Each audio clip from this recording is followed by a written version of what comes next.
Well, hello everybody and welcome back to another dosage of Thursday Night Thrills, courtesy of the iRacing Creator Series Season 3. And last week, we kicked off the third chapter with an absolute bang, multi-class chaos, a catalogue of carnage, and a final lap fuel frenzy to boot as well. Road America delivered drama across all three classes. And tonight, we stay stateside as we head to one of motorsport's all-time great venues. I think you can all agree to that point there. The legendary Laguna Seca playing host to round 2 of the season. And this could be wild, everybody. From the Andretti hairpin to the rainy curve to the infamous corkscrew, has there ever been a circuit better suited to create a series multi-class mayhem? I think not. And even if that was not enough to get the blood pumping, well, there might be just a little dash, a little drizzle of rain that we need to keep our eyes on. So we're going to be in for a barnstorm. I'm absolutely certain of it. In the virtual commentary box for tonight's action, myself, Tom Wilson, I'm delighted to say, not in a field in Monaco this week. It is John Harris. How are you doing, my friend? Well, lovely. The internet's a little bit more reliable, let me tell you that. But it's definitely a week to be excited for in the Creator Series. I mean, this might be chaos. Indeed, you have blind crests, you have different racing lines, you have approaching speeds where sometimes you can't even see the car that you're trying to overtake when going into the corner. I mean, it's going to be mayhem, but we love a bit of mayhem, don't we? Because effectively, the creators are all trying to survive, and if one thing's for certain, not all of them will do this week. This could be closer to a demolition derby, I think. Like you said, so many blind crests, the corkscrew in particular.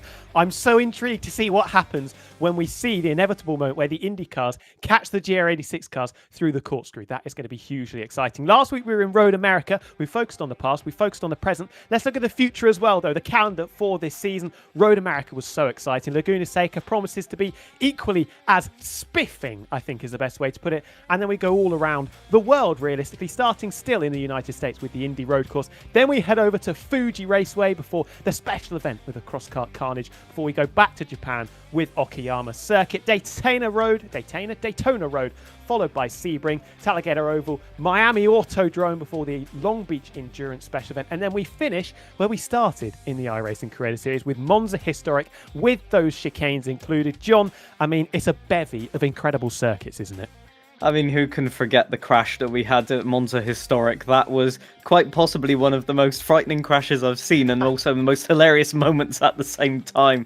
There's definitely a lot of variety in there, and I think a lot of people will be aiming for one or two circuits where they want to really push for the win, try and stay consistent in the others. But, you know, you've got everything to suit at least a majority of people, with some ovals in there, some really complicated road courses, and some courses where you could say they're a little bit of both. That cross-kart carnage, though, is going to be something special as well mid-season.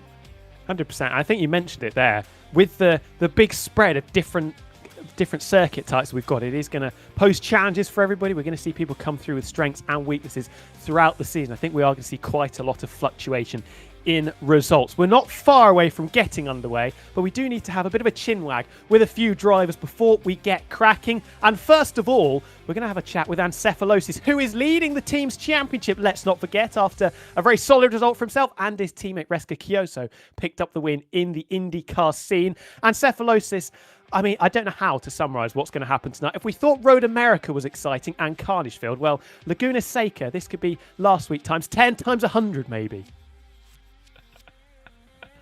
Oh yeah, this should be absolutely wild. It's not exactly a tiny track, but it's not exactly a huge track either. And with 3 different car classes, it's going to be absolutely wild. Have you had any sort of experience yet of trying to overtake cars or being involved with a situation where you're approaching the apex with either a slower or faster car? How has that played out? Yeah, I really grateful for the practice sessions beforehand. We've gotten a few opportunities, and honestly, I'm kind of surprised. It's not as bad, at least not when it's 1 or 2 cars. There's just enough room and just enough of a speed gap between the classes that you can make the move if you're patient and you do it at the right time. But I think a lot of that will kind of go out the window once you've got 4, 5, 6, 8 GR86s and a pack, 2, 3, 4 GT3s in a pack, and then wouldn't you know it, here comes 3 Indy cars. I think there's going to be a lot of mixy moments today. So I've had a little practice, but nothing can prepare me for this race. Yeah, survival of the fittest, I think the best way to put it. From a car perspective, obviously, if people missed last week, you are in the Mercedes in the GT3 class. What do you think the strengths and weaknesses of that car are going to be around this circuit? Well, I'm a bit of a noob, but I know at least very surface level, we've got the front engine car, so we've got a little bit better entries. But then, of course, with that, we've got a little bit of a loose rear end, not as much weight back there holding us down. So I've just got to mind my exits, especially around the corners like, corkscrew. There's a lot of elevation on Laguna Seca, so we'll just have to keep that rear in check and be ready to kind of chuck it into the corners. And yeah, we've got a little bit of practice, so I'm feeling okay in the Merc. I'm feeling okay. I think I chose it because it's a nice, well-rounded car, so... Have you had any talks with your teammate, perhaps, about strategy for this race? Of course, you're leading the championship, so are you going to play it more cautious? Are you going to try and play team tactics at some point? No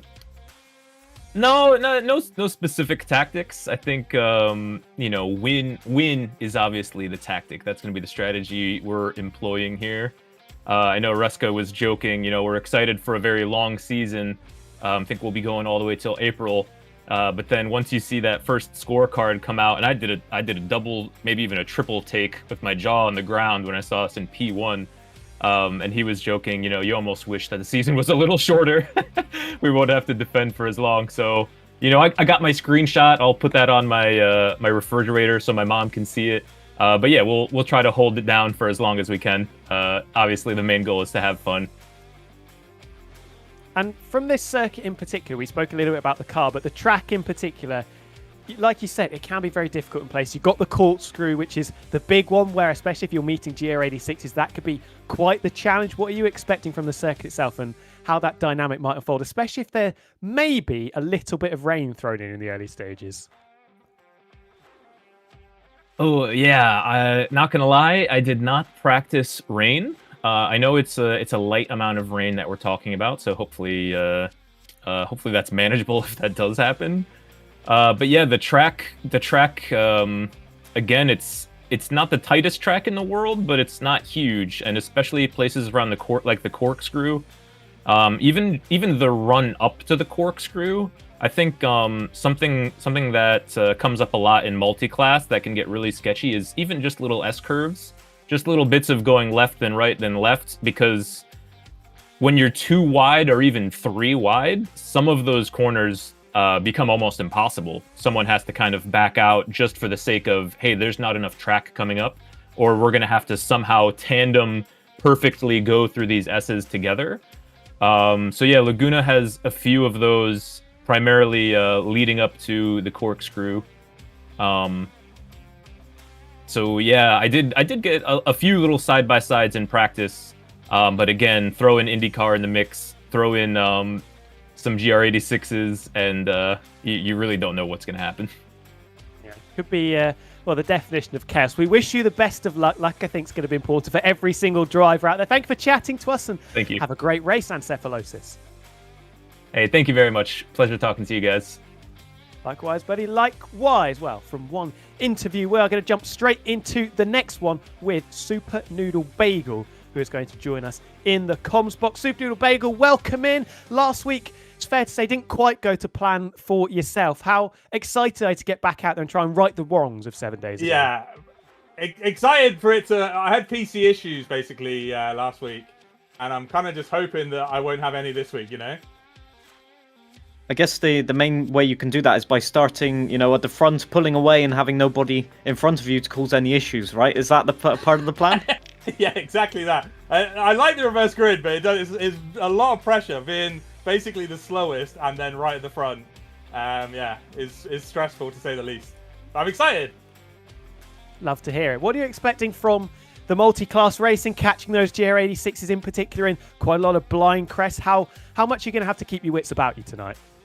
Yeah, I think I've kind of, on this little practice session, I've noticed the GR86s, you can kind of just get by them at any point. It's more, I've tried a couple of times getting past the GT3s, and it's not, there's only going to be certain bits that you can do that kind of safely, but there's going to be so many crashes tonight. I can already tell. Is that more to do with the acceleration of the cars, or is it more to do with the cornering speeds? Because we saw last week that there was a bit of both. So do you think this track suits one more than the other in terms of complexity?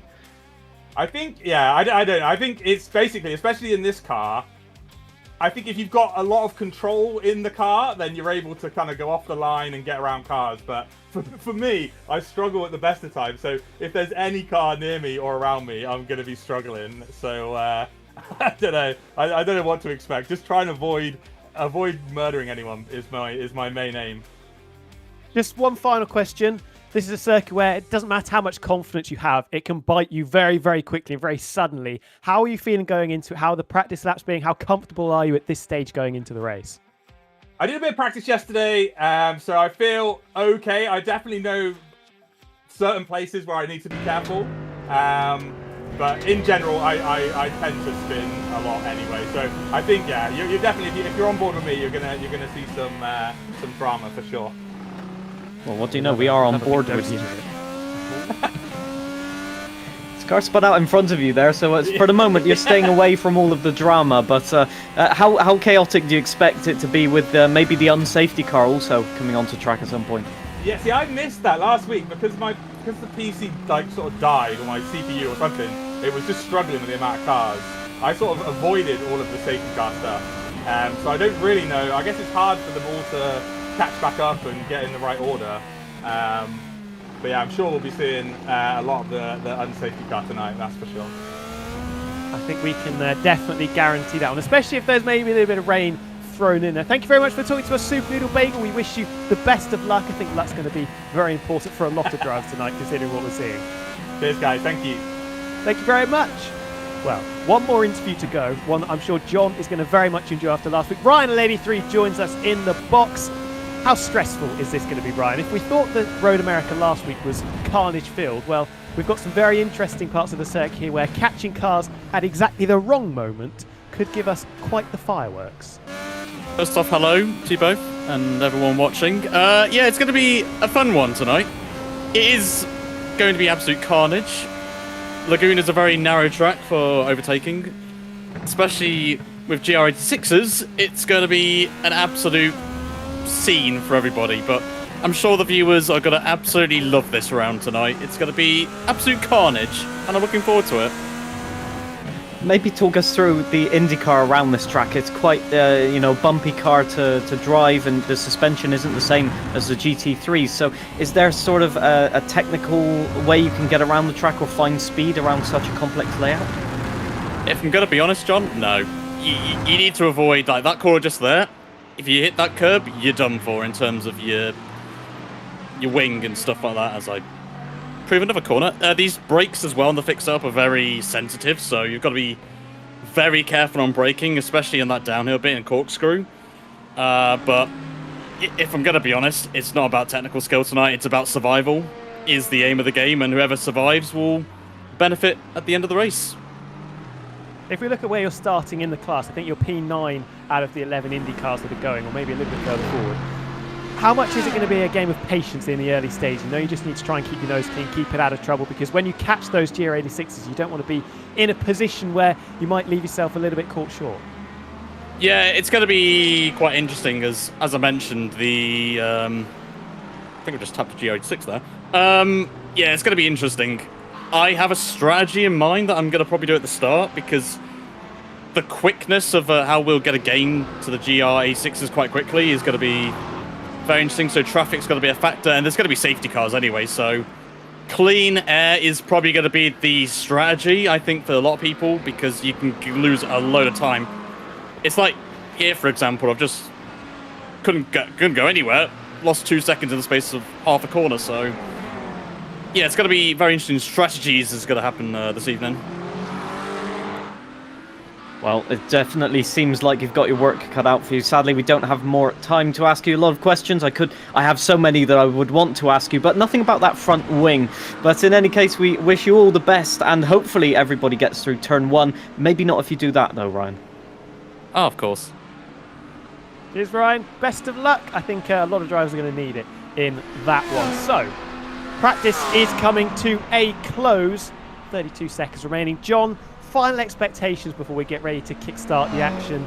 Carnage is the easy answer to go to, but what else can we expect from this circuit and the multi-class racing here? Took the words right out of my mouth there. I was about to use the word carnage because what we've seen in practice is quite hilarious already. I think that the main difficulty really is anticipating what the other drivers are going to do. There's always an element of doubt, and sometimes if a driver shows that they're willing to give up the inside, all of a sudden they realize they're taking too much speed into the corner and they turn in anyway, and suddenly if you're in an IndyCar, you're sort of left for dry on the inside. You hit the curb and that's the end of your front wing. So it's going to be really, really difficult. I think just leaving a gap, leaving an element of doubt there just to ensure that everybody survives is going to be the key to this, as many drivers have already described to us. But at the end of the day, with everybody pushing the limits, that's easier said than done, isn't it? 100%. Welcome in, everybody. If you've just joined us, we are moments away from getting started tonight. It's going to be an absolute crackerjack. Before we get down to business, let's have a look at how the grid is shaping up here for round 2 at Laguna Seca. IndyCar's first, of course, the Super Noodle Bagel going from pole as he did last week. We'll be hoping to reach the checkered flag this time. We'll love 46 for company on the front row. Brendan Hyperstar and Hayden Gullis, well, they finished side by side a week ago, and they will resume that battle royale, I'm sure, down into turn number 1 with Aerotech going from P5, hoping to stay out of trouble, and Ryan Lady 3 hoping to get his fuel strategy right this week. If you know, you know. Punju starting 7th in class ahead of the winner from the IndyCar class, Reska Kyrgios. A bit of work to do in the opening salvos. Dector and Lithium Fox appear for the first time this season, commandeering row 5 with Josh Marin debuting in the Creator Series, hoping to watch the carnage unfold from the back of that IndyCar pack. Then into the GT3s, and Josh Mas starting from the front in the Acura with Chesnoid Gaming just behind, alongside Storm Molina, licensed to thrill in the 007 Aston Martin. Should be an exciting one. Stroop Waffle and Josh's corner going next. Mustang versus Ferrari. Legendary battle. I'm sure you will agree. Vancephalosis. And it's Des going from 17th and 18th on the overall grid. Grand Poobah has the reigning champion for company. Spots was pretty quiet last week, has to be said, hoping that he can get a foothold in the battle for the two men that had his beating last week. Suelio Almeida won, and Aidan Pold, who was quite comfortably the quickest of the GT3 class, but just needs to make sure that he can get it over the line. And then, of course, we're going to the GR86s. Christoph and Tic Tac, the leaders of them on the grid. Just behind them, we have Elbird 51 and Gosh Dame. Behind them is Vipe and One Rosemere sitting perilously in the midfield, with Young Quest and Flyers just behind them. Clark missed out on victory last week by 0.8 of a second, and that only got him P3 over the line. He has Diamgal for company on the 5th row of them, with Nate Stewart returning and looking to maintain his ownership of the GR86 crown, with, of course, we can't forget the unsafety car in there as well. John, the drivers, the fast drivers at the back of the classes, once again reverse grid. This is going to be an absolute crackerjacker, I'm sure of it. Yeah, for sure. And I think the anticipation will already be rising, and everybody will just be sat there thinking, I've got to make this work into the Andretti hairpin. What a racetrack to have such a difficult layout for that hairpin. You're just braking down into turn 1, downhill. You can always lock a brake. And the problem is, as you said, if you're starting toward the back of your class, you want to get the overtakes done, because realistically, you'll have just a tiny bit more pace, and it can go oh so wrong. So I would expect to see a little bit of pinball into turn 1, even if they don't want to, but it's going to happen with so many cars on the grid. You just got to see what you can do as we go into the final hairpin to get racing. Do you want to leave that gap, of course, because we're expecting carnage here as we round the final corner, and we will wait for Super Noodle Bagel at the front of the IndyCar pack to bolt and put his foot down. We are racing here for round 2 of Creator Series iRacing in Season 3. Who's going to get the braking point right down into turn number 2? Darting to the inside goes Brendan Hyperstar, looking to make up for lost time. Hayden Gullis hasn't had a particularly good launch and has lost a couple of places in there. Fairly spread out, actually, fanning out the IndyCar-wise as we wait for the GT3s to pile down into turn 1 as well. Yeah, Super Noodle Bagel just sort of went straight away at the start, and that meant that there was nothing much that could be done effectively for all of the other drivers. They just had to plant the throttle. Chesnoid Gaming's got a good start as well. Looks like GT3s have got away relatively unscathed, so everybody just trying to get that initial lap underway. So Almeida looked like they were trying to make a move, and it looks like they have done, actually. Have made up one position, at least Aidan Pohl following them through as well in the background. So that is good stuff from them already, as the IndyCar's already through the corkscrew. That is legendary. And you can just see how much they're rotating and looking to spin out, and the drivers are going to have to correct that every single lap for the next 55 minutes. Speaking of spin out, I think Gullis might have had a bit of a whoopsie now. 2.5 seconds detached at the back. Locked in combat with Josh Merrin. You can see debating the wooden spoon in the IndyCar class. Still Super Noodle Bagel leading, but look who's come through. Brendan Hyperstar is off into the final corner. That is the said battle that we were talking about, and going off is Decter, struggling to keep that car on the circuit. Contact between himself and Love 46 as Josh Merrin already entering pit road. As there is Josh was leading the GT3 class in the Acura, Chesnut Gaming in the McLaren, holding on to second place. As we were the top three, Lancephalosis making up a couple of spots ahead of the Ferrari of Josh's corner. Aidan Pohl, last week's winner for the GT3, is currently holding 6th. Remember, last week was so quick, so efficient, working his way through the traffic, got up into the lead from the back of the pack in 4 or 5 laps, and then stayed there for 90% of the remainder of the race. Yeah, looks like quite a lot of the GT3s are in the pit lane. Maybe some damage for Suelio, and it's Des TV at least. Grand Poubert is the last racer there that is still carrying on for the moment. So I think quite a bit of contact has been made on this first lap off camera. Meanwhile, at the front of the pack, Reska Kyoso is really attacking now, and Aerotech is defending that P3. But the big news is that Brendan Hyperstar, as you previously mentioned, and Ryan L83 have got the moves done and are already into P1 and P2. We're seeing the story already starting to emerge here that they might be contending for the win amongst themselves. We'll have to wait and see. Unsafety car can always change that. But, you know, Ryan was saying before the season started that he needed to keep Brendan Hyperstar in check, especially on the road courses. So it's now or never, basically, for Ryan. And these two will be flat out from start to finish, I'm sure. Look at the amount of oversteer and sort of snappiness of the car on board here with Reska Kyoso. Oh, looks very lively indeed. I think we have, once again, as we did last week, have we lost the pole sitter? Soup Noodle Bagel says out there on our timing charts, I think he may have bade adieu after just a couple of laps already. Spoke about how he had some technical difficulties. I think it's best to say, well, not going particularly well for himself. Chesnut Gaming now leading the GT3 class. Josh Summers has dropped back to 3rd place and 4 seconds off the back of the leading duo, who are tussling very hard out front. But here come the Indy cars starting to make their way through. Brendan Hyperstar leading the way ahead of Ryan L83. Aerotech, like you mentioned, under the microscope from last week's class winner Reska Kyoso. Punju and Lithium Fox still very much in that lead scrap as well.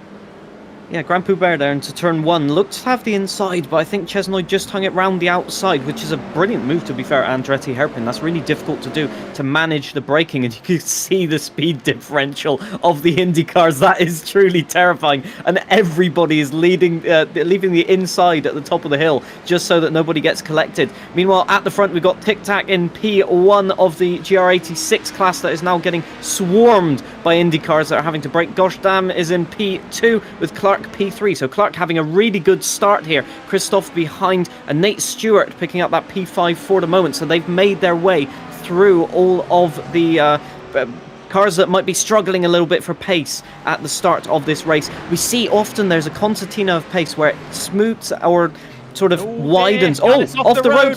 Very bumpy through the gravel there, the corkscrew. Do not want to get that wrong. Knock all the fillings out of your teeth. And a bit of a bumpy ride for Gullis as he does get back going. Doesn't lose any places. He's actually a little bit further back, down in 10th in class after a bit of a messy opening lap. And off in front of him, that's Joshima's in the Acura car, spinning reverse entry drift into the penultimate corner. That all happened all at once, didn't it? Hayden Gullis just misjudging the braking. Sueli Almeida going for an overtake as well in the background. That is very pacey from him right now. But yeah, Hayden will be lucky to get away with no damage. He could have lost the front wing there. So let's see what happens to Joshua. It's probably a wheel on the... Oh no, he's lost it on the curb. Wow, that's a really disappointing result there. Just looks to lock the rear brakes, I think, in the just maybe a difference in brake balance, and around it goes. And because you've got gravel on the outside, nothing you can do about that. Had a couple of stabs at trying to get the car turned in, but yeah, once the back end stepped out, that was all she wrote as Gullis dives down the inside, this time of Storm Molina in the 007 Aston Martin. Brendan Hyperstar still leading the way. Hold that thought, because that was Ryan L83 thinking about it. Down the inside into turn number 5. Got to be careful through 6 as well. We heard Ryan say you do not want to touch that curb on the inside, the big mountain of sausage curb, otherwise it will spit you violently into the gravel and or barriers that are surrounding this circuit. You've got to remember as well that at the bottom of the corkscrew here, there's going to be so much gravel pulled out by cars straight lining and missing their braking point that you've got to sort of guard yourself from going full throttle and spinning up the tyres. There's very little room for manoeuvre if you go off track there, and you'll be eating a barrier if you really don't take care. So Grand Poubert right now in the lead of the GT3s. Let's see if we can get a replay here of what has happened. So Chesnoid defending. Oh, Chesnoid has gone wide off the track, picking up a load of gravel, and that means that Grand Poubert can just floor the throttle. And in the background, Hayden Gullis was off as well again in the last turn. Not going well for Hayden, is it? Yeah, having a few adventures out there. I wonder if that car is a little bit damaged, but you can see here, Ches not willing to give this one up. This is the battle for first and second in the GT3 class with last week's winner, Aidan Pole, just cruising up to the back of this little duo. They're 7 seconds clear of the 007 of Storm Molina in 4th place, with Suelio Almeida a little bit boxed in the pack, hasn't made the progress that Pole has had. And look at this, Ches with a brilliant run as the IndyCar of Hayden goes through. Are we going to dive it down the inside of 6? You'll be a brave man to pull that off contact as the rear left goes spinning around. I think Grand Poubert may have ended up in the gravel, didn't quite catch it. Yes, Pole goes through. You can just see the beamer there in the background. Bit of contact there as Ches with a bit of a bump and run to get himself the lead in class. Aidan Pole would counting his lucky stars there. That's a free overtake as Ryan goes all the way around the outside, but on the gravel we nearly lost it then. That was really tricky. And as Reska Kyoso tries to do the overtakes as well, we're already seeing the problem here of having to take a wider line or a different racing line as the faster cars. And it can get you into all sorts of trouble, and none of it really of your own doing. You just don't have the grip off of the racing line. Add to that, we'll be having marbles that accumulate on the non-racing line parts of the track, and it can be really, really difficult. And that is, I think, Super Noodle Bagel back out on track. Lovely to see, at least for the time being. He's got a lot of time to catch up, however. 100%. As through goes another IndyCar flying past the GR86s. That is Super Doodle Bagel, of course, as he gets past Clark, who is now leading the way for the GR86s. Came third a week ago in a big, epic drag race up the hill in the final corner of Road America. Ended up 8/10 off the ultimate winner, but that only netted in P3 in the end. Gosh damn in P2, ahead of last week's winner, Nate Stewart, who's quietly gone about his business, worked himself up into 3rd place in class, now really applying the blowtorch to the back of Gosh damn. Tic Tac's lost 3 positions since we last saw the GR86s, but they're all still line astern for at least P1 to P5, as Stewart looks like he's got the run here, going to the inside. Yep, gosh damn, won't be able to defend. He'll have to do it all the way around the outside over the curb. GR86 is a lot better over those curbs, so that you can take an aggressive line. However, that's left Clark get away with at least 5 car lengths, so they need to battle intelligently, as they say, as Nate Stewart up into P2 there. Oh, look and at this. still, Contact spooked over. It was Hayden, I think, down the inside, and that is 2. And it was like we're going bowling there through turn number 1. Usually flat as you like, but just caught out by the IndyCar. The closing speed is now Brendan Hyperstar. Laps Hayden, who loses part of his front wing as well, all kicking off for the number 6 IndyCars. Had a few trials and tribulations so far. The GR86s, most of them getting away unscathed. Can't be said for the 2 that were caught up in that big incident. Not sure who it was, but definitely going to be ruining their chances. Yes, I'm trying to figure out who it was, but I think they just made a little bit of contact, but they're still driving. However, Ryan L83 called it before we started the race. It's going to be so difficult to keep out of harm's way, especially if you're approaching with such high speed. We thought that the blind crest, Reska Kyoso goes over the gravel a little bit there, and Hayden Gullis still in tow as well, as here we've got Suelio Almeida trying to make an overtake on Storm Molina. However, it's difficult to get the run unless you're on a really long straight here, so you've just got to be patient and wait for the driver in front to make a mistake, as I'm sure Suelio will be thinking about all of the different possible overtakes. But you've got to just put pressure and hope that you can get something done. Storm Molina braking very, very late, wide on the apex. This will give the run to Suelio. Can he go around the outside, which will become the inside? Yes, what a brilliant move. Just spotting that Storm Molina broken too late, and then Storm Molina is going to be washed wide onto the curb. That is job done, masterclass right there. And he'll be hoping that he can just pull up to Grand Poubert and make the same sort of overtake. Grand Poubert still fighting with this is Aidan Pole, fighting with Chesnoid Gaming. So for the lead, Aidan Pole to the inside. Will he have enough braking? Chesnoid defends, but Aidan Pole clean on the brakes. That is supreme braking in the Corvette, and that is P1 for the moment for Aidan Pole. Two superb moves there as Pole, as we saw last week, very quickly into as well. Now going to dice, thread the needle between the two GR86s. Just found the space, backed out of one of those moves. Doesn't want to play with fire considering he's just taken the class lead. Now darting his way through the moving chicanes on the run.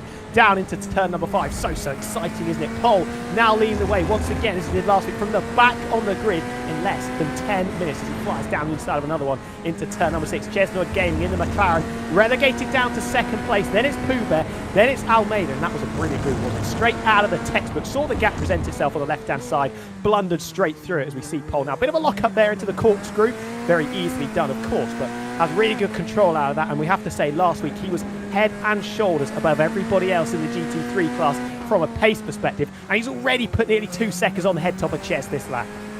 I was about to say, it's almost happening again, isn't it? But interesting what he did in there. He noticed that he was going a little bit too late on the brakes in the corkscrew, and rather than risking having oversteer and then spinning out, because you will do over the crest, he just added a little bit more steering lock, which sort of gave the car like an artificial understeer. So you're locking the brakes, you are going a little bit wide over the curb, but you're stabilizing the car, and that means that you can just carry the speed, hop over the curb a little bit, take a little bit of gravel onto the track, but no harm done. So brilliant driving there from Aidan Pole, just recovering from a little mistake. However, in the Indy cars, I'm not sure you have the time to react to do that. So, Resca Kyoso over the gravel, as I say. And Resca Kyoso is actually doing a really good job to hang on to Brendan Hyperstar here. Ryan, I think, has either had an incident or has been into the pits, because he was in P2 and now P8. So what has gone on here for Ryan? We didn't see it, but I think there was a big moment for L83, which has chucked him out of contention for the moment. Back in the pits comes Ryan L83, so maybe some more dramas out there for the driver that was potentially the favourite heading into this, joint favourite with Brendan Hyperstar. I believe we're going to have a look at it here. Oh, he's missing his front left wheel. Well, he's not missing it. He's dragging it alongside the car and now locking the rears into turn 1. Bit of a bump and run. I think that's Love 46 getting involved. And then a tap from the vet of Aidan Pole as he tries to work his way through. Ryan there. A comedy of errors, I think, is the best way to put it. Now, I'm not calling Ryan out or anything, but he did tell me in his own live stream that having that looks like some sort of technical issue on his end, because the wheels just went straight left into the barrier, like instantaneous. So that is not ideal, and to be close to the pit wall as well, that is adding insult to injury. So Ryan with a lot of work to do, but it looks like the car is at least repaired and he's back out there. So yeah, unfortunate, but definitely not a driver error, I'd say. Swelio nearly going into the back of Grand Poubert there. So you can see the difference in confidence having an effect right now. And as the faster driver, or the more confident driver, I must say, you've got to be aware of that maybe not everybody's going to brake at your braking marker. There's a further second up the road, but we said it time and time again. Aidan Pole absolutely checking out. 6.5 seconds now, the gap between himself and Chesnoid Gaming, that Corvette. He questioned last week whether it would work quite as well around the twisty turns of Laguna Seca compared to Road America. Well, he's certainly putting it to good use again here. Ches down the inside of the GR86 into turn 6. Just got to be careful as Grand Poubert slides slightly wide. Is that the opportunity for Almeida, where he's going to get boxed? He wants to take to the dust and to the gravel. Going to have to give up for the moment on that assault of third place. We almost tapped the back of the Beamer down into the corkscrew. That's where you've got to be so confident, really get exit out of the corkscrew. Picks the pocket of Grand Poubert, and that is absolutely superb. But Poubert going to fight it back on the exit on the run into the penultimate corner. Almeida has the inside line, has the high road, and has third place firmly now in his grasp.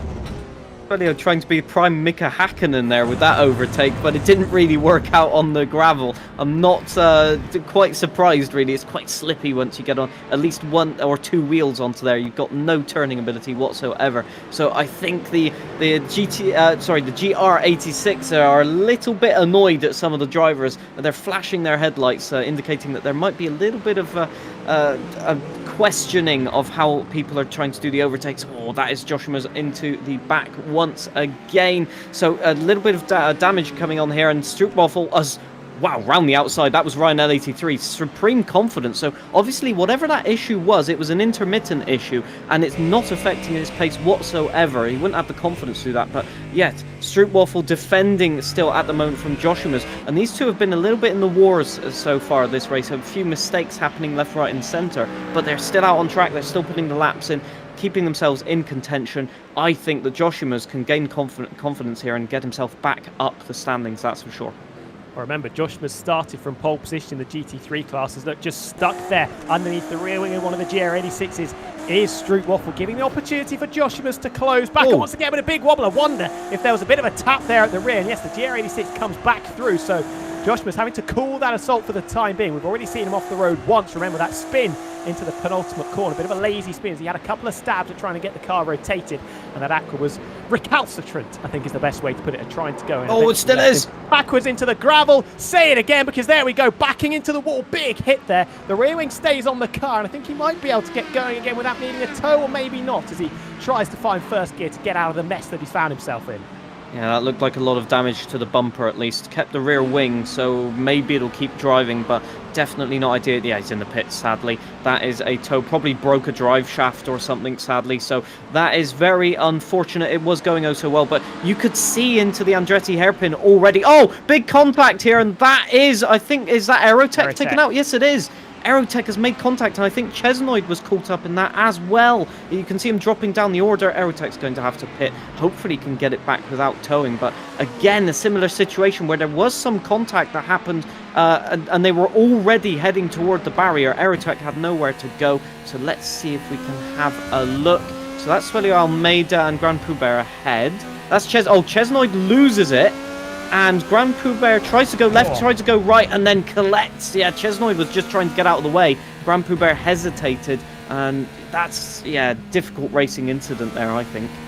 Yeah, big crunch. Unfortunate there for Aerotech. The number 3 car was temporarily there in position number 3 before that big crunch there, as he tried to find the space that was slammed straight in his face. The door that he tried to barge through. Down into 5 we go. Battle for the GR86 lead in class, I believe this is. And look at this. We've got, I think that is Strootwaffle pulling through in the Mustang as well. They're going to remain side by side up the hill into turn 6, and down the inside we go. That is the lead in class, taken by Clark from Nate Stewart. They were knocking 10 bells out of each other 7 days ago. Continuing this battle royale with 2.5 seconds now, the gap between themselves and gosh damn in position number 3. Big gap back to Christoph in 4th to nearly 10 seconds. That is the gap between the 303 and the 306.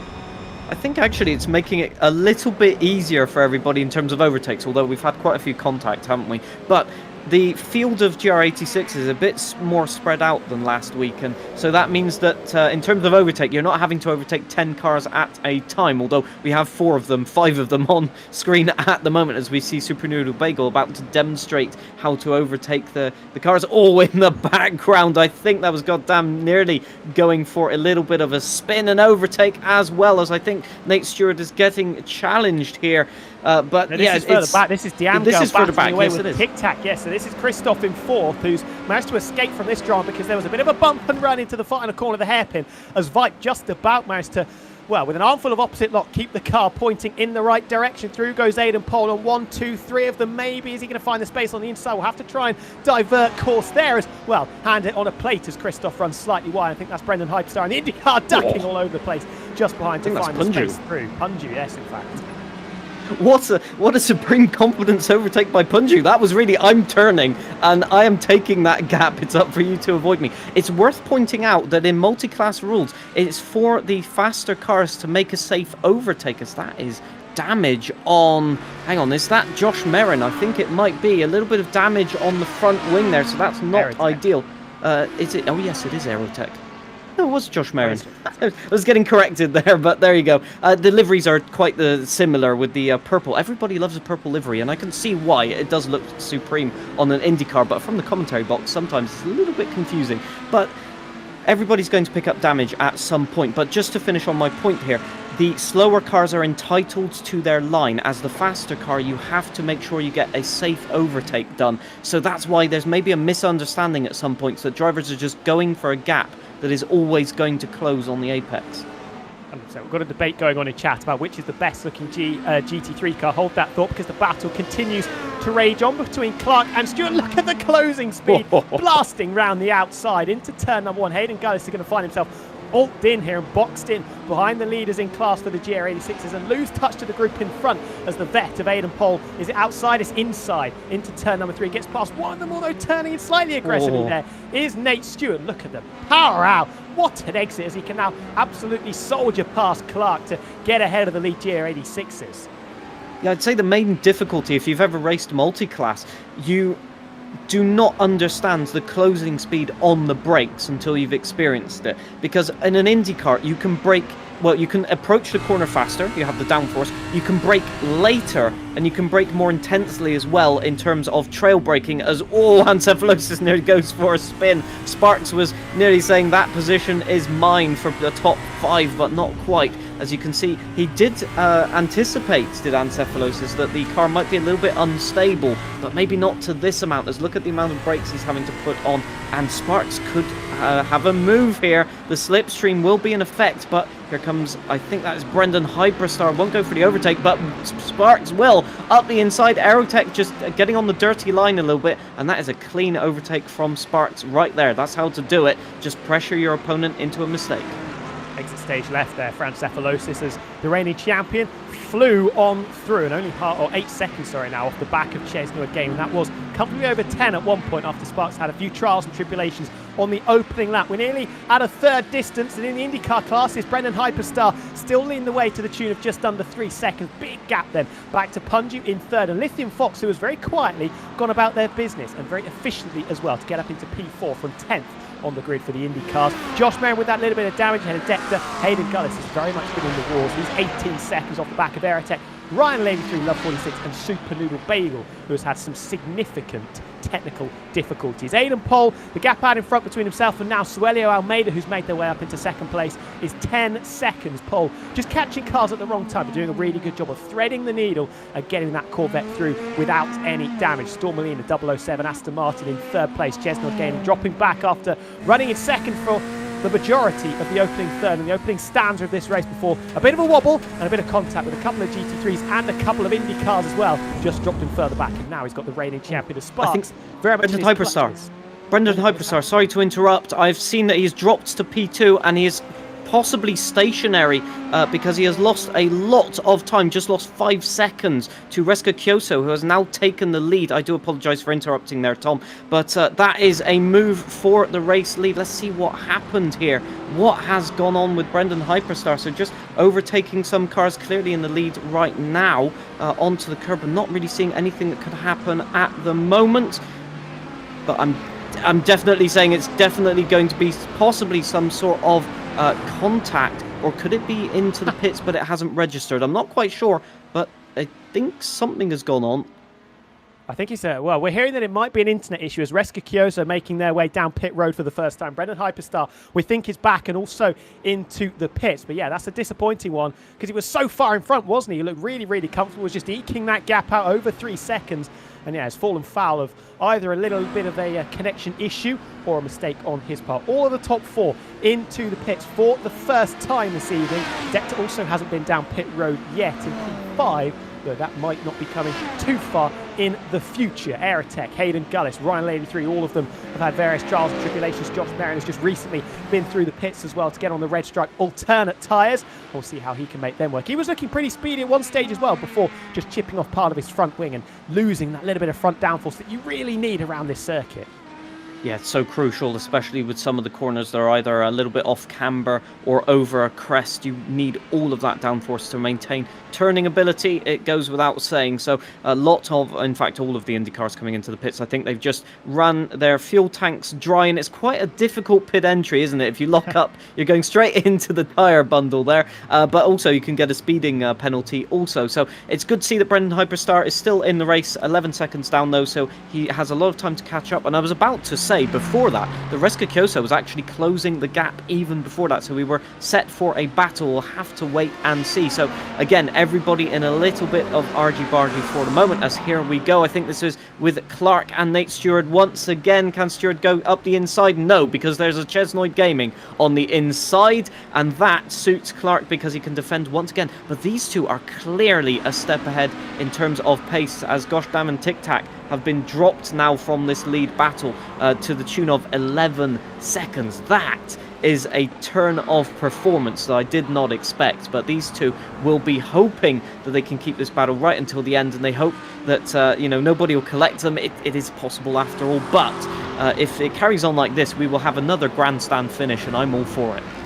I'm all for it as well. Diamgal was running fairly nicely, but into the pits for the first time with a black and orange meatball flag. It's just going to drop Diamgal further down as here come the IndyCars once again. You can see Sparks there and the Audi as well, the GT3 Audi, trying to work their way through. I think that's Reska Kioso flying on through. Hayden Gullis in there as well. There goes the reigning champion of Sparks. That's Brendan Hyperstar. Very closely by Love 46, I believe that was. Brendan Hyperstar not quite in the picture. And Ryan 83, by the way, is missing half this front wing. You can just see in the back of shot.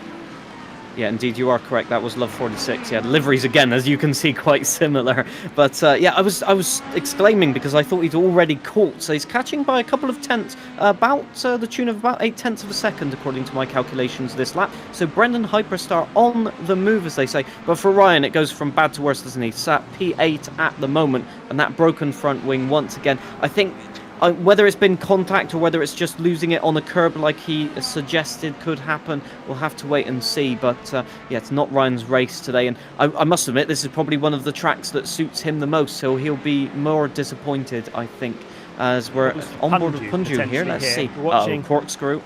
Runner-up from last week, ran out of fuel over the line. Yes, looping it round, just cutting the second part a little bit too much. There's not a lot of grip on the inside there, especially when the gravel's been brought back onto the circuit.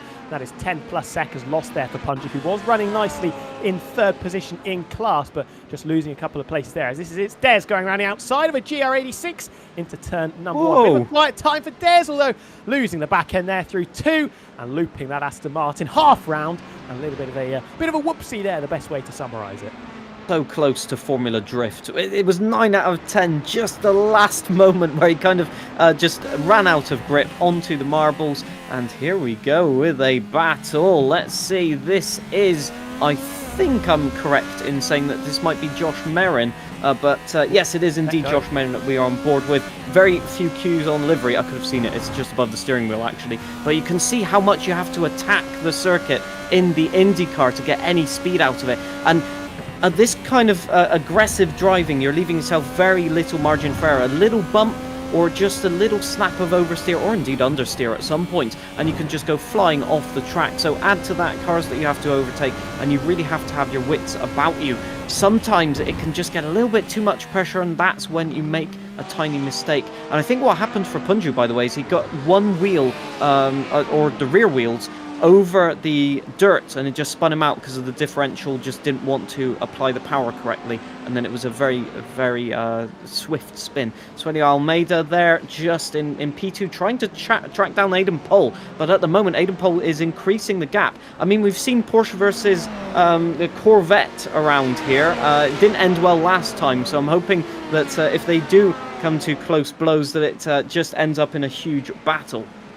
Yeah, Aerotech not too far behind. For people interested in the difference between the Indy cars and the GT3 cars, Ressa Kioso just started lap 24. Aidan Pohl currently on lap 21. As through goes Punju, I think that is, blasting past a couple of cars. Sparks in there, GR86 going very wild as Punju almost has to just jump out of the way. Has been collected. Ches losing the back end of his car. Maybe a little bit of contact there between himself and Lithium Fox. As Punju says, thank you very much. Although, big armful of opposite lock, almost perpendicular to the circuit, coming out of the final corner. And he's going to be under the cosh on the run down into turn number 2. Is the defensive shake going to be thrown? Alternate tyres versus the primary tyres for the blue 47. Around the outside, Lithium Fox has to go. Punju keeping it pinned tightly to the inside. Good defensive driving there from the 13. Last week's runner-up in the Indy class, let's not forget.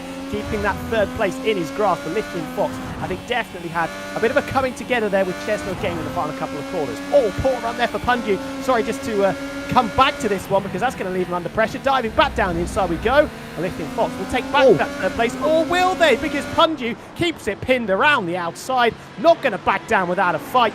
And that is third place once again within his grasp. Both of them off the road. The Lithium Fox, to some greater degree, just about keeps it pointing in the right direction. What a save that was. That could have been a car upside down, potentially slamming into the arm cone, the tyre barriers on the right-hand side. Okay, maybe there are a few mistakes there, but what supreme car control from both of our drivers right there, because they had every opportunity to make contact in that really dangerous move, but they kept it out of the barrier, they kept it out of any contact, and it was brilliant racing. Lithium Fox making a little bit of a mistake, but what can you do? Sparks here trying to overtake Chesnoid into the pits with that damage.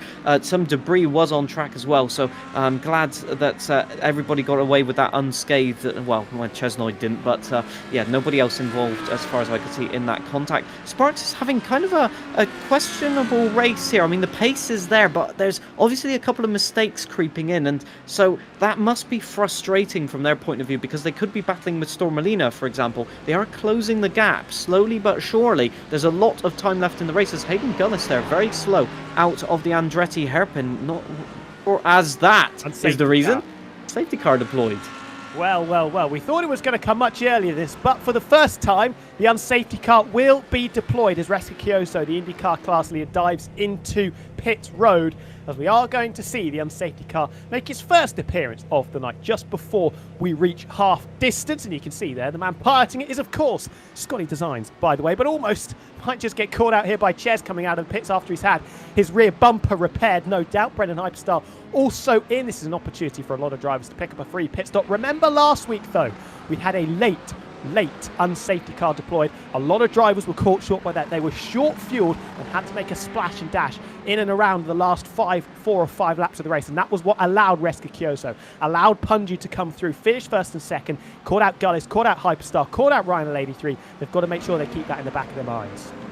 I think this is the right timing for quite a few drivers in the IndyCar field, at least. They've gone at least 6 laps on the fuel, so they would have had to start thinking about another pit stop in the next 5 or 6 laps, I'd say. So probably good that they do not have to, Reska Kyoso nearly having an incident there, as I think one of the GR86s didn't realise that's the leader. They're not meant to overtake the safety car, and so that could have been a disastrous one right there, as we've got a lot of cars getting the laps back, including Joshua's that you see going past there. So this is a time for reset. There's been a lot that's happened for our drivers. There's been a lot that's happening on your screens as well as spectators. So it can be a time to just refocus, settle down, because there's been a lot of chaos, and for our drivers at least, time to come up with a different strategy. Your race has either gone better than expected or worse, and you've got to figure out a plan now of what you want to do, how you can change your approach to get a better finish position at the end of the day. If you're interested in the stint length, Reska Kyoso we saw jump into pit road just as the unsafety car was called. Punju and Lithium Fox both stayed out, as we see them going across the dirt there through the corkscrew. 6-lap stint they've done so far. Brendan Hyperstar pitted. Josh Merritt did not. 7 laps on that stint. Aerotech 11 laps done, so just bear that in mind. Ryan 83 brand new. Hayden Gullis with 3, Dector with 1, and Love 46 16 laps into a stint. I'll be very surprised if we don't see the 46 car jump into pit road between now and the end of the unsafety car.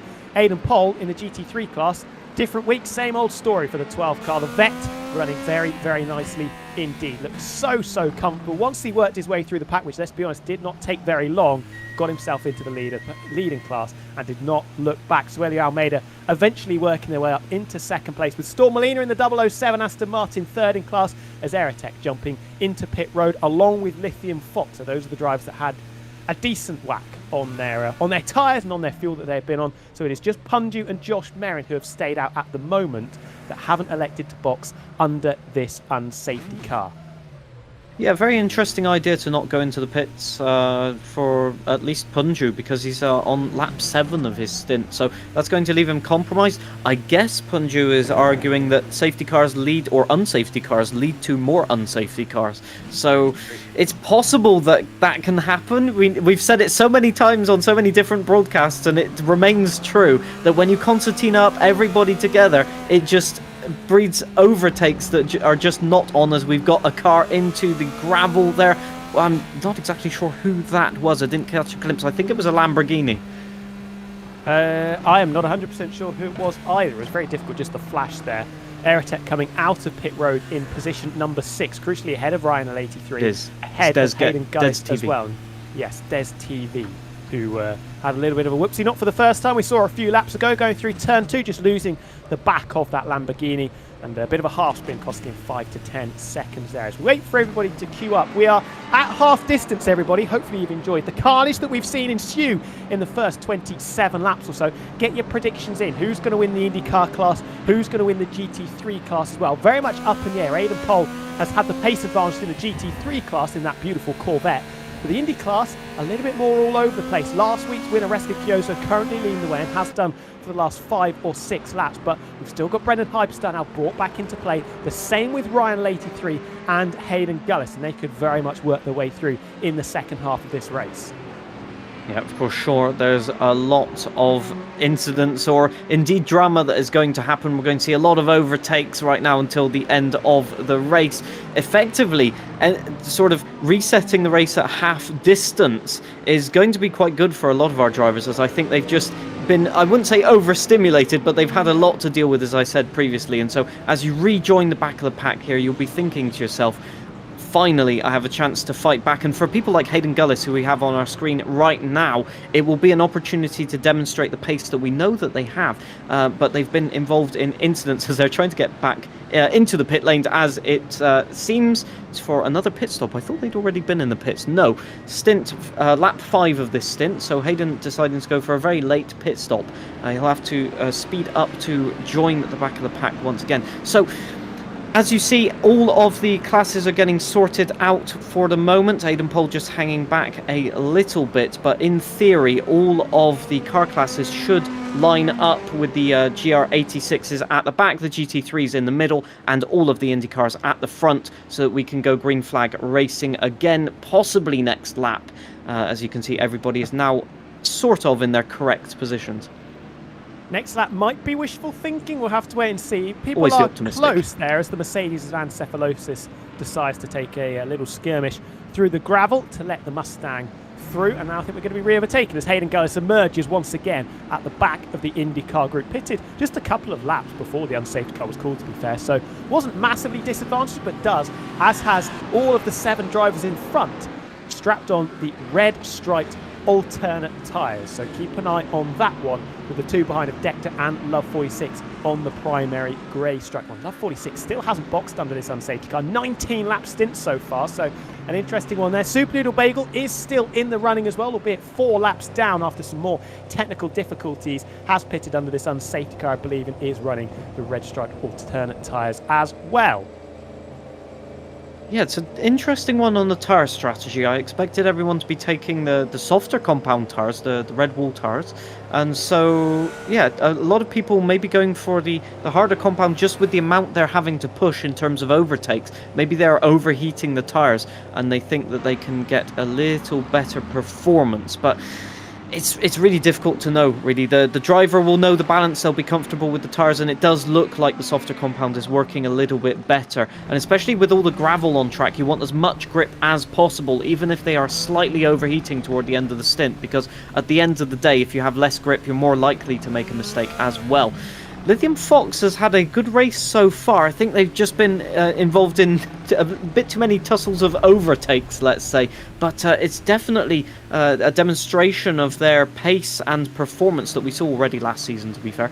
So it's going to be an interesting one, whether they can get themselves back up into podium positions. Reska Kyoso P1, as I think you said previously, Tom. So it's working out for a race 1 winner, isn't it? 100%. Has looked really calm and composed. If you remember back to last week, there were times, especially early on, that Kyoso did look a little bit wild and a little bit ragged, especially in some slightly dicey battles with Hayden Gullis in the early stages. But the fact that those two haven't been together on circuit has allowed Kyoso to just go about their business and inherited the lead after the maladies that befell Brendan Hyperstart about 10 or so laps ago. Here's Josh Miz, did start in the Acura from pole position in the GT3 class. Hayden Gullis is up into 3rd, up into 2nd, up into 1st into the pit lane for another time. So trying to get the most advantage he can out of this unsafety car. Boxing again for a new set of tyres, you would maybe say, and a little bit more fuel. Maybe it is touch and go whether he can get to the end of the race. If he's trying to overtake everybody, this is a strategy that is an interesting one. Very fitting of Hayden Gullis is the way I would put it. And I think he is going to overtake everyone. And from the back to the front, it's the Uno reverse card that he's played. Hayden Gullis is now your leader of the IndyCar class, everybody. There is somebody in production in the background that is frantically looking through the rule book at this point. I can guarantee you that. That is going to get a lap on everyone as well. Oh, he's dropped it. No, Hayden. If we thought the overtaking in the pits was classic Hayden, that's classic vintage Hayden Gullis as well. Chipped off a bit of that rear wing. I think he may have damaged his left rear and front left suspect. You can see the car crabbing massively there, and I think Reska Kyo's going to see this and almost pass out with laughter as you can see there. Hayden Gullis 86, and the team name underneath is Bottle Job. All I can say is that's not gone well. It's one thing to do a move like that. I can respect it. technically, I don't think there's anything that prevents that in the rule book, but to then lose it and crash into the barrier, not ideal, that's for sure. But hey, a free entertainment. I had my popcorn waiting out for that one. That's an unexpected strategy. Of all the things I expected to happen, an overtake while going into the pit lane is not the one that I had on my checklist. But there you go, Creator Series, everyone. It brings out the best in the drivers, and indeed in terms of unorthodox strategies, let's call them. I almost have more respect for somebody that tries to cheat and then makes a mess of that cheating and ends up worse off than when they started. It's almost like well, you can make your mind up of what it's like. But he is going to drop back. I don't think it's going to be 11th place. Super Noodle Bagel a little bit too far gone at this stage. Still about 25 seconds behind the 86 of Gullis, who should emerge in 10th place. We don't know. He might just decide to overtake everybody once again under the unsafety car. Yeah, I was just thinking also, there's a quote from Fernando Alonso, as always. There's always a quote from Fernando Alonso in this context, and I think the quote is karma. That's exactly what he would be saying. Where's Julian Palmer when you need him? Well, he's not in the barrier, I can tell you that much. But yeah, indeed, I think all of the IndyCar drivers might be thinking, I might be able to try that one myself, so this might become interesting. But also, for people like Punju, he's got to worry about the offset in terms of strategy as well. So there's a lot of drivers here that will be on lighter fuel. The Super Noodle Bagel just trying to get back to the end of the IndyCar pack. This is really good for Super Noodle Bagel because he's been out of the race running, let's say. He's been trying to get, as far as I could see, about a lap and a half back, and so now he's able to get that. As I think we're about to get green flag racing once again. Reska Kyoso backing the field up. 100%. So Hayden Gullis still in the pit lane at the moment, is not going to be able to jump onto the back of the snake, and Reska Kyoso will lead the IndyCars away. Aidan Pohl will lead the GT3s away. As we wait now, Hayden Gullis is apparently in the lead of this race. Just hold that one, and we'll have to wait and see what happens. Round the final corner we come when we smash the right foot to the floor. There we go with last week's IndyCar winner, Reska Kyoso, powering down the straight, and will try and hold off any attacks and any advances from Punju on the run down into the first braking zone. Great restart, though, for the 13. Punju fancies hanging around the outside. There's Hayden Gullis again up into the lead of the race. What a move from the 86 car, and what a move from the 13 of Punju, who's dispossessed Reska Kyoso of what is now second place, with Brendan Hyperstar nipping at the heels of the leading duo as well. Josh Merrin, Lithium Fox following in suit behind, with Aidan Pohl still comfortably leading the GT3 class head of Almeida. Storm Molina and Chesno again. Here we go down the inside. Reska Kyoso's had their pocket pinched again. It's Brendan Hyperstar down the inside. Got to be careful of Merrin. Sticking a nose in a place is not very welcome as well. Careful to be side by side. Jumps over the curb, going to get a terrible run up the hill into the corkscrew. Opportunity for Kyoso to try and regain some confidence. But from first down to fifth, technically fourth, because Hayden Gullis has cheesed it up into the lead. Not a particularly good restart.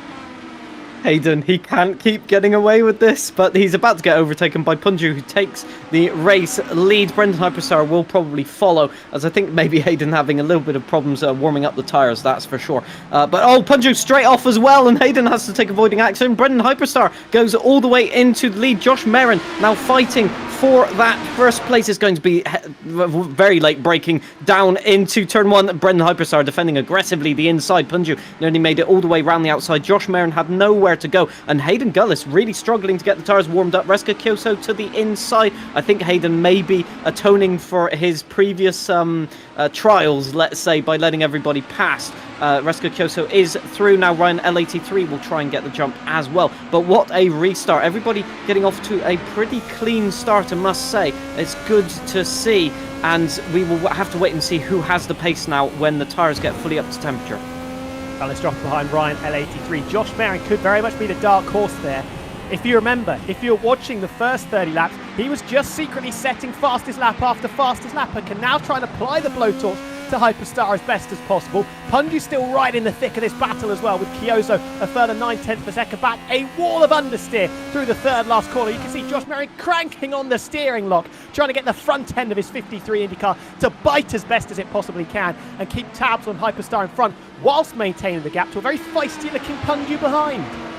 I'm also getting reports that the unsafety car cleared the barrier at the corkscrew while attempting to get to the pits faster, which would be impressive if that did happen. But yeah, there's a lot of battles on track going on. Brendan Hyperstar trying to get past the first GR86 that you can see there. The field of GR86 is spread out once again, so I think maybe a little bit of argy-bargy at the start. Love 46 in the pit lane, that's probably some contact.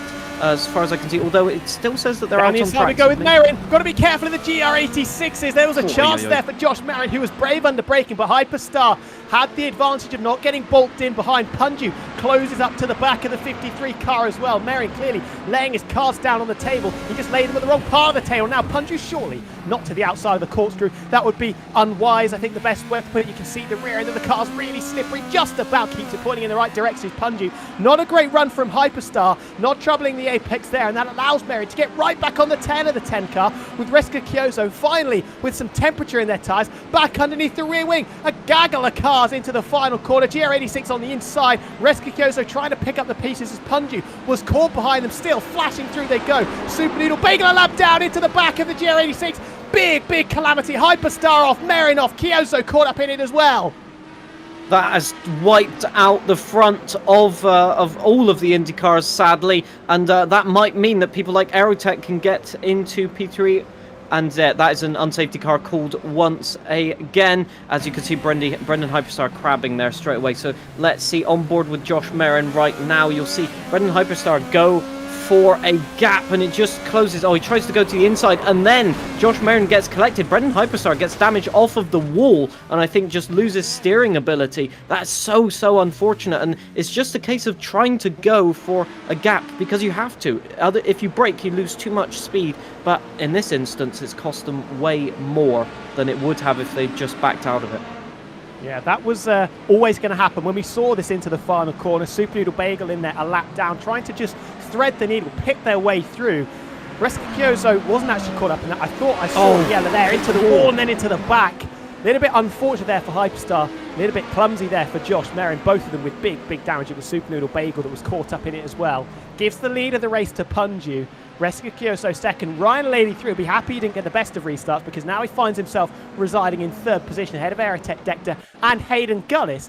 We'll see what cheese goes on under this unsafety car. But yeah, that was a comedy of errors. I think it was always going to happen when you've got so many cars clustered in such a short period of time, in such a short part of the circuit really, into a heavy braking zone. I'm surprised it didn't happen earlier, to be honest. Well, I want to see here whether Brendan Hyperstar collects the only gap in the barrier on the inside. There's a gap just under the checkered flag there, and you can see there's just nowhere to go. As soon as the first cars make contact, it's just a wall in front of you and nothing you can do. That is Josh Merrin just making their way. I think they've got 2 functioning tyres at least on the car. That rear wing might need a little bit of super glue, I'm not going to lie. And they got a big sniffer on the front of the car, and unfortunately it's also disappeared. So that car is definitely second hand. For sale, treated carefully, lightly used. Yeah, that's almost an undressed Indy car. Losing the rear wing, losing the front wing, wheels hanging off, suspension bits flying all over the place. Not good news at all. Pit stops, though, once again, under the second unsafety car of the evening. It's now Aerotech that finds himself in the lead for the time being of the Indy class, with Hayden Gullis up to second. Punju down to third, ahead of Love 46, L83 and Kyoso. Still getting repairs. Hyperstar, Bagel, Lithium Fox and Josh Merrin, who's just exited pit road. Chesnoid Gaming, though, in the GT3s, piloting that McLaren car, now finds himself atop the timing charts. Ahead of Stroop Waffle, then Storm Molina, who's just come into the pits, so that will promote Josh's corner and promote Josh's as well. And there, in 5th position in class, in the Corvette, is the 12 of Aidan Holt, who has been quicker than the majority of his rivals. Suede Almeida actually had a really good restart, was very much keeping tabs on last week's winner and the winner up until, or the leader I should say, up until the point of the first and second unsafety cars.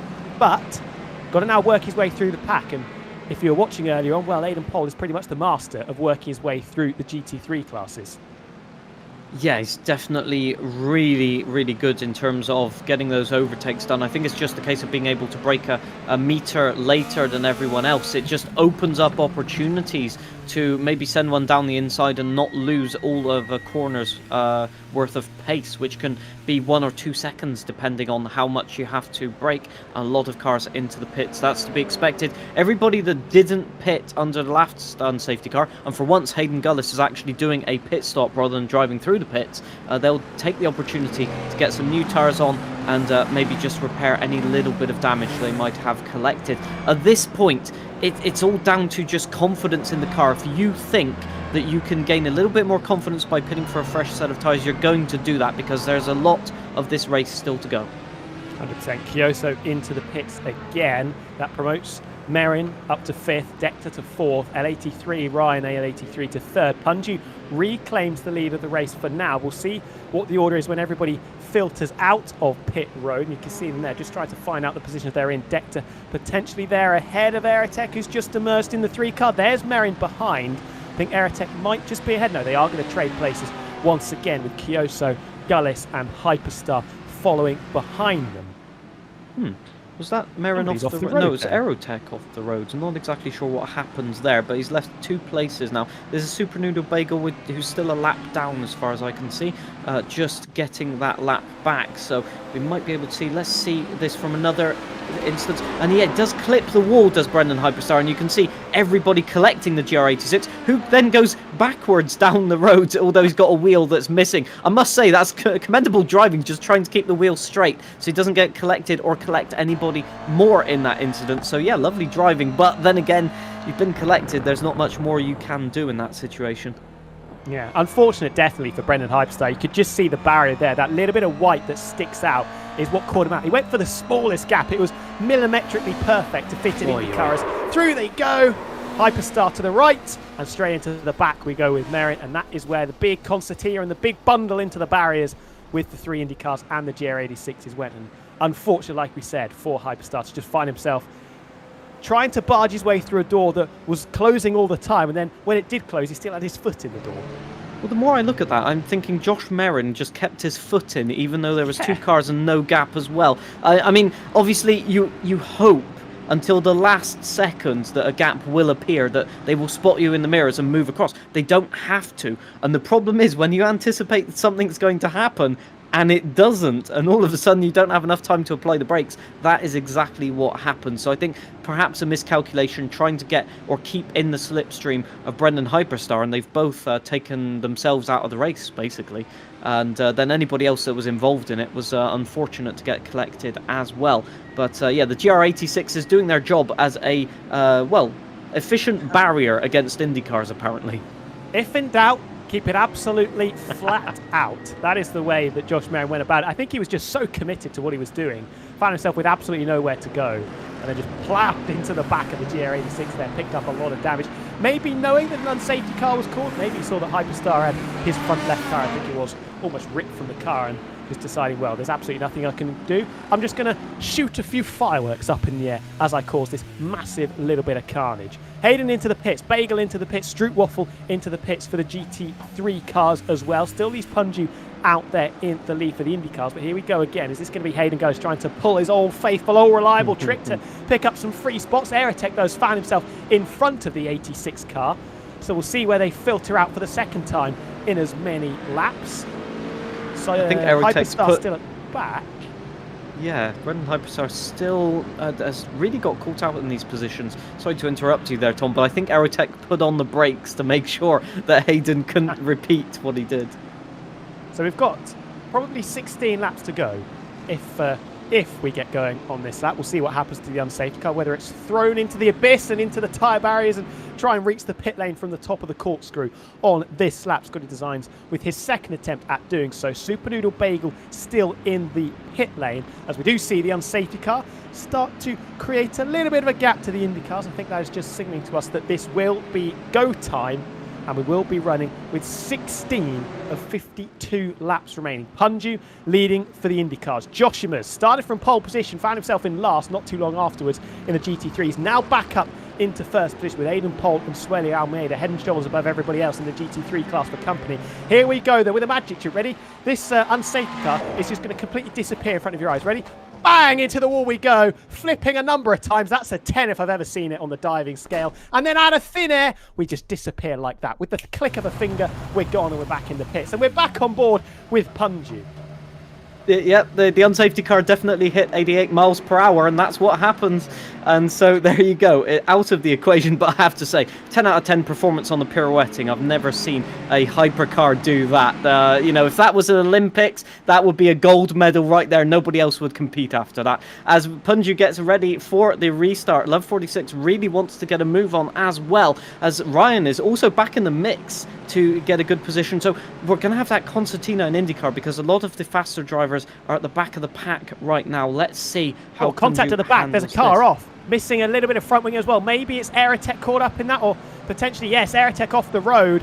I don't think there's damage, but that was a little bit clumsy as Punju, I think, has put his foot to the floor. And we do go racing for the third time. Punju leading Love 46, Ryan 83 all over the back of the 46 car. Then we have Dector Josh Merritt trying to make up for lost time, diving down the inside of turn 2, keeps it tight to the apex and does dispossess the 14 car of 4th place Kyoso, looking to try and follow through. Was the leader in class for the majority of this race. Is it going to be the outside? I don't think Kyoso's going to get the time of day there. Going to try and have to make a dicey move to the inside now, ducking, weaving all over the back of Dector in the battle for 5th and 6th in class. And I think Kyoso still being held at bay for the time being. Gullis getting involved, Hyperstar getting involved as well. Punchy stuff from the 10 car, tries to dangle the nose down the inside of 6, keeping his foot in there with Kyoso up towards turn 7. This is brave, and Hyperstar thinking about lap 52. Off the road goes Kyoso, off the road as well. I think that's Josh Merrin losing places. No, it's Punju who's taking a trip into the gravel. Love 46 now leading, and into the back of Dector goes Kyoso into the corkscrew. Dector all over the place and now pointing in the wrong direction. Oh, what a shame. Just unsettled. I think maybe a bit of damage on the rear as well. And then when they hit the compression at the bottom, the car just span out completely. But that is a disaster for Reska Kyoso as well. Clear damage on that front wing, as indeed Love 46 trying to create a gap at the moment. The pack has split effectively into two, with Reska Kyoso leaving a little bit of time on the table with that contact, and Brendan Hyperstar leaving a bit of a gap as well. I think just trying to remain out of trouble at the moment. But Ryan L83 closing in on Love 46 as well. Meanwhile, in GT3 category, we have Aidan Pole, who has got past Joshua. Suede Almeida has got past as well, and it looks like Sparks is challenging Joshua's also. So the class getting a move on right now. Joshua's struggling to find pace. The consistency is there now, but just needs to find that extra bit of rhythm. As look at how confident Sparks is on acceleration compared to Joshua's, and indeed on the brakes up the inside. Steamy, it's saying, oh, bit of contact, I think, and Joshua's is still there, retakes the position, but I think Sparks clearly lost the back of the car right there. A little bit too touchy-feely there as Sparks trying to get back up into 3rd place, which is where he ended last week at Road America. Aidan Pole back up into the leading class. Head of Suelio Almeida. You'd expect those two to check out, ducking and weaving. Underneath the rearing of Ryan L83 is Josh Merrin, still only half a second in front of them. There's Love 46. Opportunity here for Merrin. We said he could be a dark horse, made a bit of a mess of trying to get through, as Ryan L83 has to throw the defensive shape through the flat-out kink of turn 1. Is it attack the best form of defense for Ryan? No.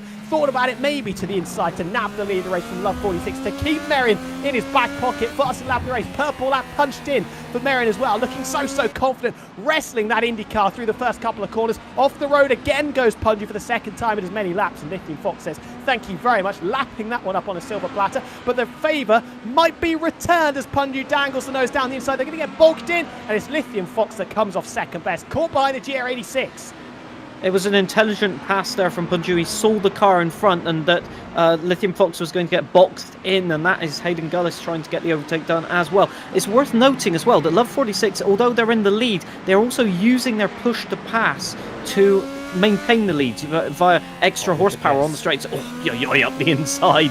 Thankfully, the GR86s are trying to get out of the way. My days. Oh, boxed on the outside is Josh Merrin. Right to the inside, into the final corner. Sorry to jump in there. Can he try and take the lead away from Love 46? You bet your bottom dollar he can take the lead from Love 46 and pull half a second in the space of just one traction zone as they try and duck and weave between the GR86 cars. Ryan L83 was so punchy, so ballsy down the inside, just found the space to slide that car through and picks up the lead of the race. You look away for 0.2 of a second, and there goes Ryan from an overtake for the leads. That was impressive. That was spotting an opportunity and having the confidence to go for it.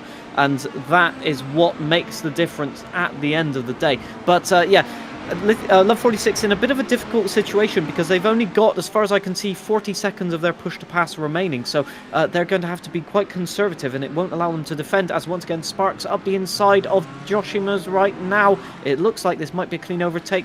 You have that is Dector going past, my apologies, and yeah, he is just a bit off the back now, so I think Dector has definitely made contact somewhere or had a spin, so unfortunate. Oh yeah, they did get collected by Reska Kyoso, didn't they? So I'm remembering that now, so they had to pit for damage. Good to see them back out on track though. Yeah, got a big whack up the backside going into the corkscrew, and that was where the rear wing fell off. We saw the 14 car dragging it around, getting back to the pits, albeit down in 10th place. Not last in class, with Super Noodle Bagel still suffering some technical difficulties, unfortunately. And once again, those two bookending it. Here comes Hyperstar, trying to dance down the inside into turn 2. Kyoso jinking over the road, trying to make it plain and obvious. Hyperstar, mate, you are not coming through here. I'm going to defend this with all I have in the battle for 4th and 5th in class. 2 seconds to the leading trio as Ryan tries to stretch his legs out in front and just eat that gap over Love 46, with Josh Merrin cruising up to the back once again of the 46 car. Then it's this tussle for 4th and 5th. Kyoso wide though, off goes. I think that's the Mercedes of Ancephalosis, potentially through 5. That was Grand Pooh That's going to open the opportunity for Hyperstar to send it down the inside and pick up 4th place as Kyoso goes off the road again. And it was, my apologies, Grand Pooh Bear who did take that trip off the road. Battle for the lead rages on. It's actually Love 46 applying the blowtorch to Ryan 83 through the corkscrew, but once again they're going to catch traffic at a particularly perilous part of the circuit. Oh, it's so difficult, so annoying when you catch the car at the wrong place, and it can be the contact made between the front two. Ryan's wing is off. Josh has collected a little bit of damage. That's not ideal, is it? Missing the braking zone. Josh Merrin says thank you very much. No rear wing, I think, there for Ryan at 83. That is going to be a tricky car to handle. Diving past the Aston and the Mustang, just getting it slightly wrong. Vaulting over the rear of the 83 car. And into the gravel we go with Love 46. Bit of a clumsy error. We'll see if Ryan is managing to hold on with what I assume is a little bit of damage. Yeah, he's got his rear wing. He's dragging it, trailing it along behind. Surely he's going to get the rear downforce. Yes, there he goes. Hyperstar almost follows him in deep. Merrin takes the lead away from Ryan. Hyperstar through, and that could be the chances of a win for Ryan. Lady 3 slipping away. Yeah, I was gritting my teeth into that corner because I could see the car twitching even before he turned in for the corner, and then it snapped immediately. It was so lucky, I'd say, that one of the cars didn't end up on the roof effectively, because that was just all over the rear wheel, quite literally, of Ryan L83. Now he has the pain of being overtaken by everybody without being able to do anything about it. So very unfortunate right there, but it does give an opportunity for people like Lithium Fox to get the overtake done. Love 46 with some damage, so they'll be really limping. They'll try and carry on for the moment, but they'll be losing heaps of time. You can see half of the downforce missing on that front wing, and that will be a terrible understeery car to drive right now. And they don't even have the boost to defend at the moment. They've gone through almost all of it. And so now it's the question of how fast can they overtake, because at the moment Brendan Hyperstar and Josh Merrin are pulling away in the lead. Hyperstar is now the driver that is in the lead. Just missed it. I think it was down into turn number 2. The 10 car getting ahead of Josh Merrin. Hyperstar was lucky he didn't follow Ryan L83 off the road. There's Merrin just boxed in behind a couple of GR86 cars, just trying to pick the right path. Because there's the Merc as well. And lovely draft there for Hyperstar, going through the flat-out kink of 1. It's going to be the long way round into 2. Can he get it done before we even get to the braking zone? Almost a full car length ahead. Still going to have to go the long way round, but charges around the outside. It's going to be Josh Merrin who finds himself a little bit balked. Just the space there to the right-hand side for Brendan Hyperstar, playing with fire, because remember what happened about 10 or so laps ago when he tried to put his car in a small gap between a wall and a GR86 car. Didn't go particularly well, but on this occasion doing a good job as he dives down inside into the penultimate. Contact further back. I'm not sure who it is. I think it's Punju at Love 46 getting entangled and off the road through the penultimate corner, and that is a big mistake. It's Aerotech actually, I think, that's off there in the pickets, and that is a disappointing one because both of those cars look significantly damaged. We'll have a look again. Coming through the corkscrew, both of them caught out. This is Punju trailing, and just taps the back. Around we go, and there is no saving that. It's Love 46 actually, and that's their second bit of contact in as many laps, and both of them with big problems. Yeah, Love 46, the tyre, I think, completely gone, so I think they've had to tow back to the pits. So That is so unfortunate. It happens at the end of the day, but I think Punju wasn't expecting Love 46 to not have the turn-in. Once again, that missing front wing, I don't want to say caused that incident, because Punju had to avoid, effectively, and they didn't. But I don't think Punju was aware that Love 46 had damage, and so there was a big lift-off, and that's exactly where Punju kept it flat, or nearly flat, and then collected the back of Love 46, so very unfortunate. It just shows that one incident can lead to another, or a little bit of bad luck can lead to even more extreme stuff down the road, as Reska Kyoso now trying to chase down the front two, a gap of 4 seconds, so that is quite a bit of time to find, but there's definitely more than enough laps. As you can see there, Aidan Pole out in the middle of nowhere, 6 seconds to Suelio Almeida, and Sparks in P3 getting challenged still by Joshua as he hasn't been able to pull away. I haven't spoken about Aidan Pole, but that is because he is doing such a fine job. He's got absolutely nobody to worry about. 7 seconds, now 6.5 as he lets the Indy cars go between himself and Suelo Almeida, who are the class above in the GT3 category. Suelo didn't get the best of restarts, was just caught out by a couple of cars, and that was the only invitation Aidan Pole needed to check out into the distance, stretch his legs, and pull that gap of nearly 7 seconds. Doing what he likes, Aidan Pole, and very much liking what he's doing as well, as Josh Marion continues to try and chase down Hyperstar in the battle for first and second in the Indy class. Reska Kyoso leaking time, all of the time, now nearly 5 seconds between her, or him I should say, and the leading duo, with Lithium Fox in fourth, a further 2.5 back. Then you've got Hayden Gullis, who we haven't spoken about for a little bit of time. No cheesing going on for the 86, and holding P5 very nicely as things stand. So there's your leader of GT3, Aidan Pole, as we mentioned, now 7 seconds in the lead. He's just nearly getting in front of Lithium Fox there, avoiding action. That could have ended badly. That could have been the 7 seconds wiped out there and then. But it keeps the lead for a moment. I think Lithium Fox ran wides there, also not having a good time this lap.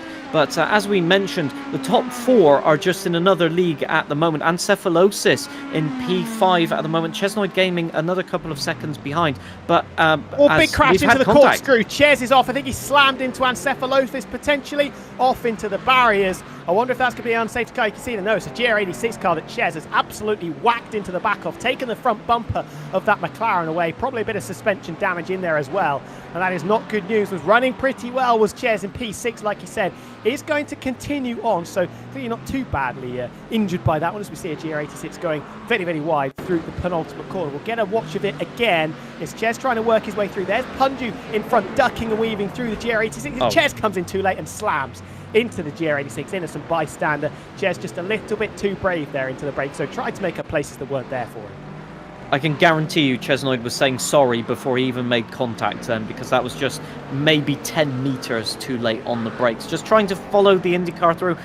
That was nearly contact between Love 46 and Chesnoid. I think there's quite a bit of downforce lost on the front of that McLaren. The front splitter is very important for these GT3 cars, so even a little bit of damage will make it very understeery, that's for sure. But maybe staying out hoping for an unsafety car hasn't happened so far, but yeah, definitely tricky, and it can be very misleading, let's say, to see a faster car approach the turn and then you try and copy them, and obviously it doesn't work. Grand Poubert, who was briefly off a couple of laps ago, still challenging Stroopwafel here for position, and that was Decter just getting involved there, trying to get the overtakes done. Decter's had a little bit of a disastrous second half of this race, just been caught out with incidents, not of his own doing, and then he's just been out of position effectively, so just trying to get the laps in, trying to keep himself in the running in case any late drama happens. 100%. Grand Poubert slips backwards and catching up to the GR86 now. Goes Stroopwafel in that brilliant Mustang, I have to say. Look at that incredible livery. Absolutely BEA beautiful as Ches continues on. Battle at the front of the GR86s. Haven't spoken too much about it, but it is still last week's winner, Nate Stewart, leading the charge, with Clark very much in hot pursuit, comfortably clear of everybody else with just over 5 laps to go. There you can see 4.5 seconds the gap between Clark in second and Miro's in third, who in turn has 7 seconds over Tic Tac in fourth. Like you mentioned earlier, not quite as close quarters racing, I think is the best way to put it, in the GR86, but we might have a little dice and a duel down into turn number 2. This is Christoph we're watching on board with. Behind Flyers in the battle for 7th and 8th. Is it the outside? Is it the inside? Has to be the inside. Who's braver under brakes? It looks like it's the 310 of Flyers around the outside, trying to keep it pinned to hold on to the position. Little bit tentative there from Christoph. Loses him, calls the assault at 7th place. Has to sit in behind for now, and needs to be careful of that IndyCar that is approaching at a rapid rate of knots. Yeah, good racing from Christoph, though, because they tapped the brakes on the apex just to make sure the car didn't run too wide, and that meant that they could keep racing and go side by side. So very thoughtful, very clean racing. You've got to respect it, even though they did end up conceding the position. And so, you know, at the end of the day, clean racing is what you look for, especially when you're in the lower classes. You get taken out often enough by an IndyCar. You don't need to do it to people in the same class. But yeah, Chesnoid's still carrying on there, but Brendan Hyperstar creating a little bit of a gap now, 1.9 seconds. I tell you what, Reska Kyoso has closed the gap by about a second to Josh. So Josh falling backwards a little bit, but will there be enough laps right now? Hayden Gullis trying to catch Lithium Fox at the moment, and apart from that, the gaps are quite big in the IndyCar classes, just from various incidents and indeed overtakes that have gone wrong. But for Brendan Hyperstar, it's now very... Oh, I think Storm Molina there closed the gap on Brendan. That would have been very close there, but it looks like they've got away with it. But yeah, a heart-in-mouth moment, and for Brendan Hyperstar, it will be the longest 3.5 laps that he's got left of his life, I think. Is to try and work this through. I think Josh Merrin's just lost a little bit of pace, like you said, and almost falling into the clutches of last week's Indy winner, Reska Kyoso, who is taking chunks of time out. Lock up into the corkscrew we go. I think that is a Dector battling away with air attack. No, that's Josh Merrin lapping Dector for the first time. As through goes the 53 car, almost equidistant, but Reska Kyoso, you can see there, Josh Merrin losing so much time through the corkscrew. Another second down goes the gap between the 53 and the 113. Make sure you don't battle too hard, because Lithium Fox is only 4 seconds back, is off the road. I think that is Dector into the final corner, taking a trip through the gravel. We've got a GR86 off the road into the pickets as well. Maybe a bit of a tripping over each other into the braking zone. I think that was Dector trying to get out of the way of Reska Kyoso, to be fair. That's what I understood into the last turn. But yeah, something's gone wrong there. I didn't see any contact. I think it was just two cars going off at the same place at the same time.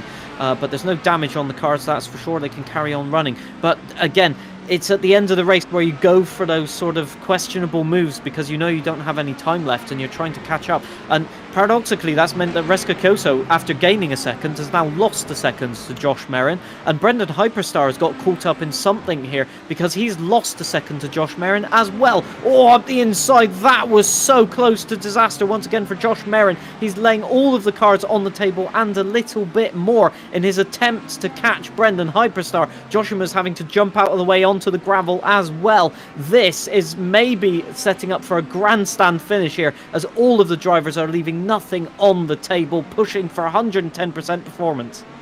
Just a couple of laps to go, and whilst it's not the job of the slower car to just get out of the way and roll out the red carpet, it is critical to be predictable, needs to be predictable, and that was what Merrin was struggling with, jinking a little bit around was that lime green GR86 car. That's why he was a little bit indecisive and just a little bit tentative in trying to make his way through. Gap under a second now between Merrin and Kyoso, who is hustling that IndyCar. The 113 pushing flat out. I think going to run out of laps though, with only a second and only a lap and a half in the back pocket to try and deal with. A little bit of dust thrown up, so I think somebody's gone slightly wide through turn 4. As Merrin gets in front of a GR86, and Reska Kyoso has to go the long way around, was brave on the brakes. Sparks, I believe it is, now the car in front in that Audi. Last season's champion in a very lonely third place. 13 seconds off the back of Almeida, 16 seconds clear of encephalosis. There was a car stopped there at the side that just disappeared. Didn't quite catch who it was, as some more dust is thrown up going through the corkscrew for the penultimate time. Yeah, sadly, even I didn't catch that one. It was too brief of a glimpse, but there's quite a few cars that I think have gone off. That was, again, the Lamborghini of Istez TV that was having a few incidents and issues there. But you can see the closing speed here. Reska Kyoso has a lot more grip. We'll get updated lap times as well. So Brendan Hyperstar, 1:12. and it's a 1:13 from Josh Merrin as it's Goes it to the academic. outside. There's a GR86 in the way, has to slam the anchors on. I think Merrin's still there down the inside. Oh, no. Now he spins it round through turn 2. Unbelievable scenes. Josh Merrin thought the second place. He had it in the palm of his hand after Reska Kyoso came across a GR86 at the worst possible time. But Merrin there making a rod for his own back, looping it round through 2 and handing second place back over to Reska Kyoso at the start of the last lap. This is Lithium Fox in P4, who's now just a second off the back of Merrin. But to the front of this IndyCar train, it is Brendan Hyperstar who has managed to be the calm amongst the bevy of storms that we have seen so far this evening. And up to this point this evening, still a little bit of work to do as he goes through the corkscrew for the final time. We've got a Porsche and we've got a couple of GR86 that he has to try and slip through for the last time. Just be tentative here. Got some time in his back pocket despite the pace that Reska Kyoso has got. But as Hyperstar approaches the final corner, didn't quite get it right a week ago in Road America. Rights the wrongs though, and he rounds the final corner to take a brilliant Indy class win. Brendan Hyperstar blasts over the line, and it's the number 10 that's victorious. The battle for third rages on though, because once again Josh Merrin under the car. She's a drag race out of the last corner. I think Merrin's out of fuel, and that hands it to Lithium Fox on a plate. Kyoso in second ahead of Fox and Merrin. Gullis a further 4 seconds back. And in the GT3 class, Aidan Pole, I think, is going to take that very comfortably as well. There is the vet coming up to turn 5. And Aidan Pole, as he was last week, absolutely bulletproof, faultless in that Corvette, with Sueli Almeida and Sparks once again repeating their second and third places from Road America a week ago. Yeah, the GT3 class has been a question of confidence, and as you said, one driver has had supreme confidence above all of the rest, and that is Aidan Pole. He hasn't really put a foot wrong all race. He's kept himself out of any form of contact. I haven't even seen an incident point whatsoever, so it's been a supreme demonstration of how to win a race, just clearing off into the front of the pack. I must say the start of the race is where he won it, really just overtaking basically every driver in 2 laps, and he's not been challenged since, as across the line he will duck and weave, and he definitely deserves a celebration on this one. Across the line, Aidan Pole winner once again in the GT3 category, as Suelio Almeida looks to cross the line P2 as well. So it's been a demonstration of performance from them for sure, and I think we're about to see some donuts. Yeah, Pole was so far ahead that Almeida was picked up by Hyperstar, and Pole had to complete the final lap. That's how much the gap he pulled over Almeida, and then a further 16 seconds back to Sparks in third. Reigning champion once again finishing in position 3.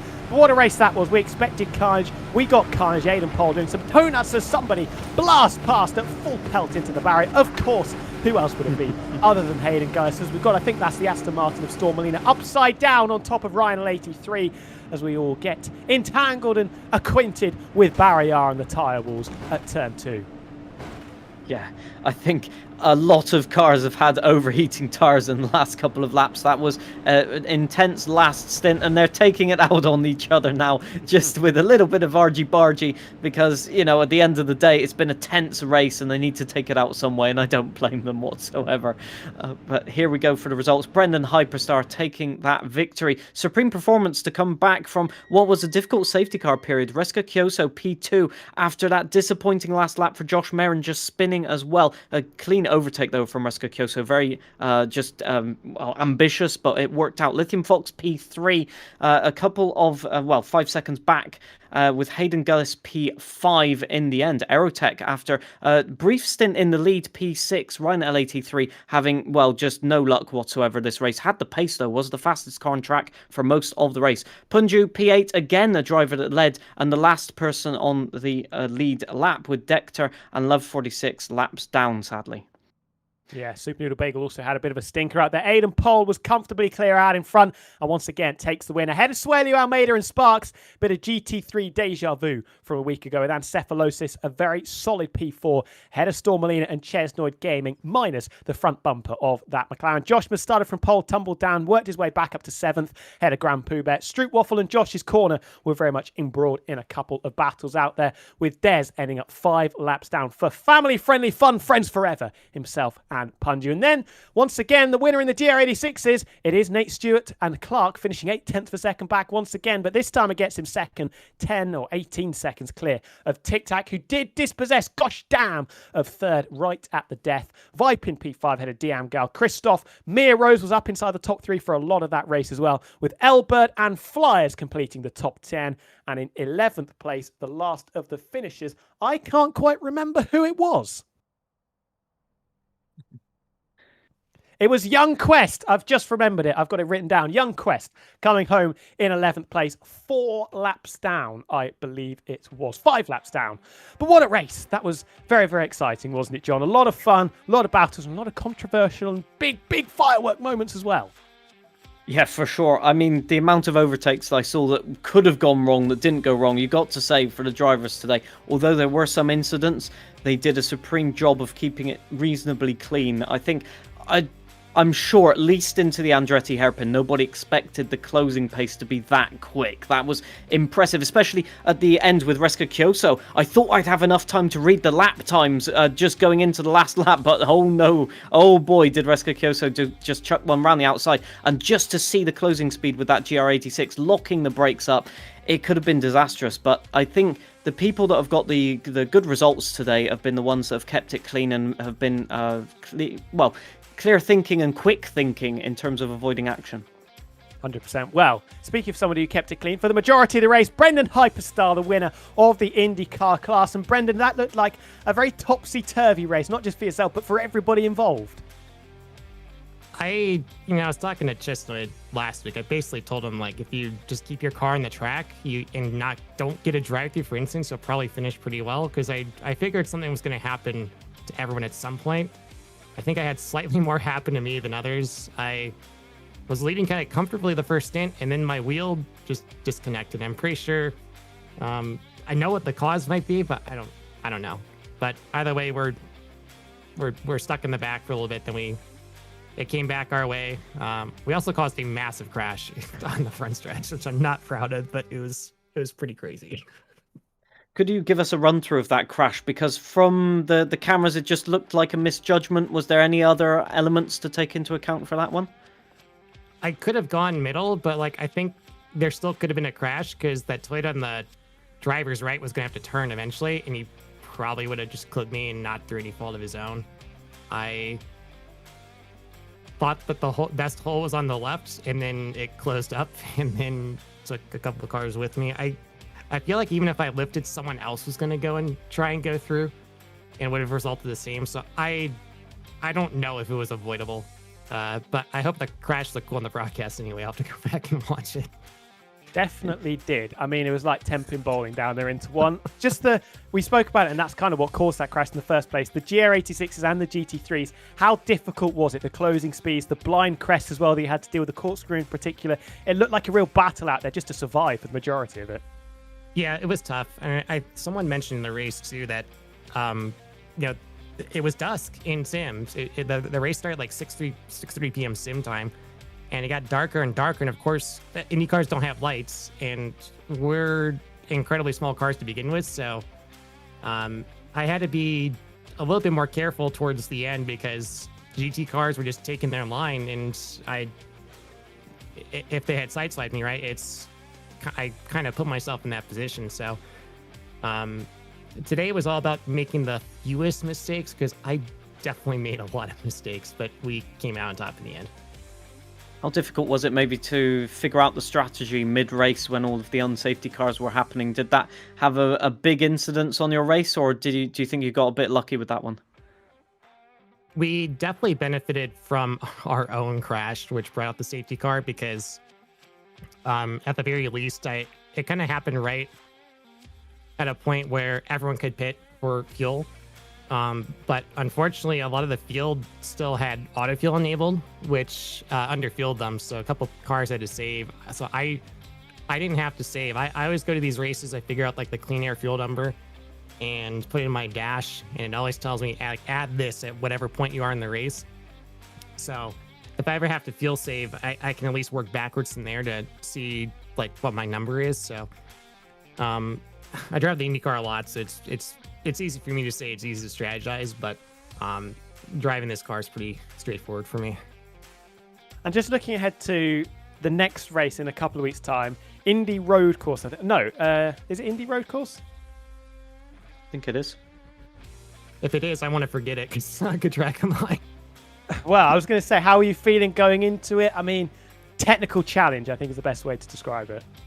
Yeah, it's not my best track, but like I enjoy it for what it is. The last time I ran there was a league race like 6 months ago, and I actually did pretty decent compared to like how I usually do there. So, I feel like the particular updates with the car, like the past going back a year's been helpful. Like the new tire model was put in just after Indy last year, I believe. So, I've always kind of struggled a bit in the road courses in the previous tire model, but on this newest one, I feel it just kind of fits me. So maybe I'll enjoy Indy Road.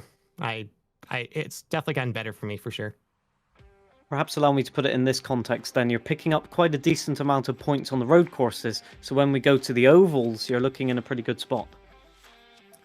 Yeah, well, Talladega is kind of like the lottery. So we're not in complete control of our destiny for that one. But there are GT3s and Toyotas. So the winning move in that might be if like the Toyotas are 4 wide in the backstretch. I mean, there's a whole paved backstretch of Dega. You can just go. I mean, we do 260 there in IndyCar. You just go to the bottom and then clear yourself up. So maybe it won't be that much of a problem. But yeah, looking forward to the ovals for sure. That's my strong suit. But I'm glad at least in the road course I'm showing at least some level of competency.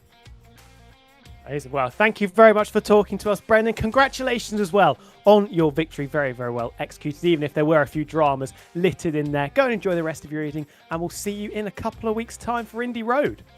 Thanks, guys. Thank you very, very much. Well, from one class winner, we're going to move to another, bringing in Aidan Pohl. I mean, what is there to say that hasn't already been said? From our perspective, Aidan, that looked absolutely seamless for yourself. That felt really good. Oh, I'm muted, aren't I? You're not muted. We can't hear you. Oh, I'm not muted. Okay. Yeah, that was a super fun race. It very quickly I realized I picked up damage. I think on lap 1 or lap 2 that lasted half the race. It was about as chaotic as I expected it to be. A lot of self-preservation going on. So how did you manage the race in terms of the overtaking? Because we saw a lot of carnage with some GT3 cars sort of getting caught between the Indy cars and the GR86s. Is there a specific tactic that you employed?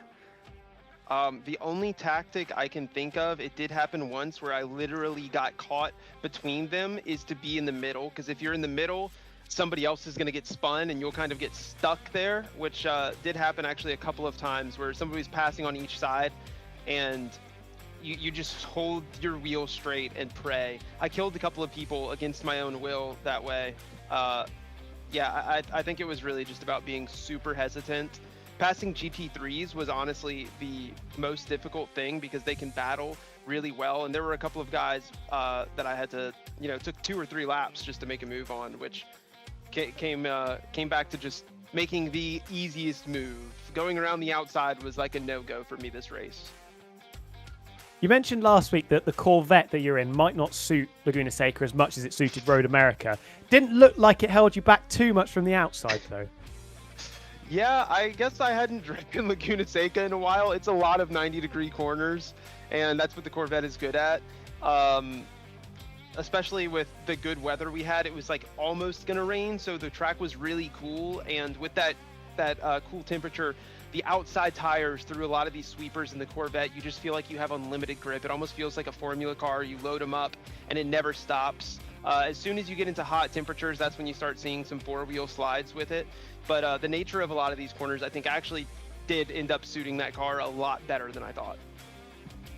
So I'll ask the obvious question then. Is there a course where you think you're going to have trouble at this point? I would say Daytona. Strictly because the way that the Porsche specifically can handle the bus stop on Daytona is unlike any other car.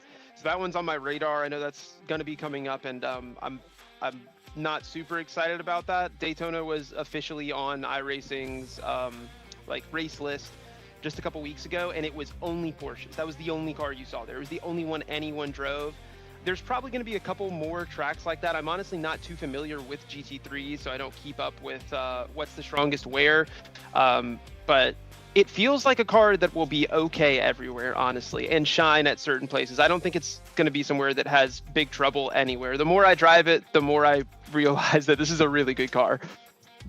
Well, with the pace that you're currently showing, you might get to Daytona, and you're already 5 wins from 5 in the first half of the season. So it's a pretty decent place to find yourself in. But thank you, Aidan, so much for talking to us. Congratulations on what was another very impressive victory from yourself. And we will see you in a couple of weeks' time for Indy Road. Thank you, sir. I'll see you then. Thank you very, very much. And I'm delighted to say we get a hat trick of class winners coming in to join us. It is Nate Stewart, the winner of the GR86 class. Once again, first time was so nice, Nate. Had to do it twice. Yeah, for sure. This time was definitely a little bit more hectic with how small the track was compared to Road America. And also, I had no idea I was racing until like 2 minutes before the session went up. So I was very unprepared for it, but thankfully it was a really fun race overall. I enjoyed it. Definitely a lot of carnage with how narrow the track was and how fast the IndyCars and GT3s were compared to the 86. But Mia and Clark were really good tonight, and yeah, it was a lot of fun, and I'm glad I got to win the first two. We saw that the GR86 field was a bit more spread out this time, so how crucial was the race start in general? Because of course you started near the back, so how did that all fit in? Yeah, the race start with the win last week, we gridded in reverse of community entry points, so I had to start last, which was fine, and the start was honestly pretty hectic. It was nearly a standing start for the 86s with where we started on the track, and then so we just gassed it up at the last corner, and just getting through the traffic is important as always. Just had to bide my time, not really hit anyone too hard on the way through, and then thankfully the Indy cars and GT3s took care of some people for me, and yeah, once I got to the front, it was, I don't want to say it was smooth sailing because Clark was really hard to pass, but after that it was pretty easy, only having like 1 or 2 cars to focus on. What were the specific differences from a driving standpoint comparing Road America last week to what you had to tackle tonight at Laguna Seca? So I feel like Laguna Seca is a lot more technical and it's slower and a lot more narrow and such. So Road America, to liken it to the ovals, which I'm used to, Road America is essentially the Daytona or Talladega of road courses, while Laguna Seca, I would give it more so like maybe a Texas type character. It's really interesting, and the driving was honestly pretty different, just with how much we were on the brakes and having to turn, and then dealing with the much faster traffic as well on such a narrow course, as I already mentioned, was just such a, I don't want to call it a headache because it was fun, but the driving standard or driving aspect of it was definitely a lot different and will be from track to track, and I'm looking forward to hopefully hopping into more. Do you think then it'll be more or less of a problem on the maybe more open courses? Because we've had a bit of a mix so far in terms of circuits, but something like Indianapolis roads, do you think you'll have a bit of an easier time staying out of trouble? And well, I can see the 86 is going like 5 wide down the front straight there actually. Yeah, for sure. I think Indy is going to be a little bit of a mix because Indy has some really long straightaways as well as tight corners, because we have the chicane in the first part of the track, and then also that first sector is kind of curvy, and then the S is in the middle, and then where we cut out oval turn 1 is going to be dive bomb central, really, from the Indy cars and GT3s. So I think it'll be a mix of the faster cars just blowing by us on the straightaways, then also having to get ready for dive bombs into the slower corners as well. Wow. Thank you so much for talking to us once again, Nate, with your back-to-back victories in the GR86 cars. Hopefully we'll see you in a couple of weeks' time at Indy Road, where you can try and make it a 3 for 3. Yeah, thank y'all for putting this on. Thanks to everyone that puts this on. Thank you guys for broadcasting. I want to say thank you to Aerotech and Stormalino for having me come out. Shout out my sponsors really quick: Sembrap Market, Jim Beaver Esports, Misadventure Life. Looking forward to the eNASCAR Coca-Cola qualifying iRacing series coming up soon. Make sure to tune into that. And yeah, hopefully I'll be talking to y'all next week, or at least in another race I get to do with them. Fingers crossed. Well, thank you very much for chatting to us, and enjoy the rest of your week. Well, he's already gone, so he can't enjoy what I'm saying. It's always Gareth behind the scenes, taking people away before I can properly say goodbye to them. But that is us done for this evening. Wherever you've been watching this, whether it's on Creator Series channels or iRacing channels, thank you so much for spending your Thursdays, whether it's Thursday afternoon or Thursday night, with us. A pleasure to bring this series to you. Championship standings, if you're interested in those, will be available on the Creator Series social media channels tomorrow, above both of our heads, for you to check those out. John, just a couple of words to summarise what we've seen this evening. Chaos, confusion, and crashes. There you go. I think the highlight has to be the unsafety car doing the pirouettes, right? That is a memory that I will have for a long time. But in essence, I mean, it keeps delivering this multi-class format, doesn't it? Every single turn there is something to talk about. Every single turn there is a new move to watch in terms of either incredulous performance or a little bit too far too soon. So we'll have to wait and see who can keep it consistent, but it's emerging that certain drivers are more on top of it than others. 100%. And they will have a little bit of time to wait because we have a break week next week. Round 3 of the Indianapolis road course will be coming on the 12th of February, where we will reconvene for some more multi-class madness and chaos, I am sure. Before we head out, John, where can people find you on the social media channels to see what you're up to? Oh, you can find me pirouetting a bit like the unsafety car around some trees on rally games. That's everything at is amusing on all of the social medias. And yeah, hopefully I don't crash too often. No, I take it back. Crash quite a lot from what I've seen. But make sure you check out if you're interested in what I'm doing, wilco.coms or wilco.darts on TikTok and Instagram. But it's been a pleasure to have you with us for this evening or this afternoon's action. We'll be back, like I said, in a fortnight's time. Syllables are very tricky sometimes. Where we will be at the Indy Road Course, that could be a very interesting one, very technical circuit. We're going to see if we still have the undulation challenges that we've seen here at Laguna Seca. Enjoy the rest of your week. Creator Series will be back, of course, on Saturday for the F1 side. But until then, thank you so much, and we will see you very, very soon. Goodbye.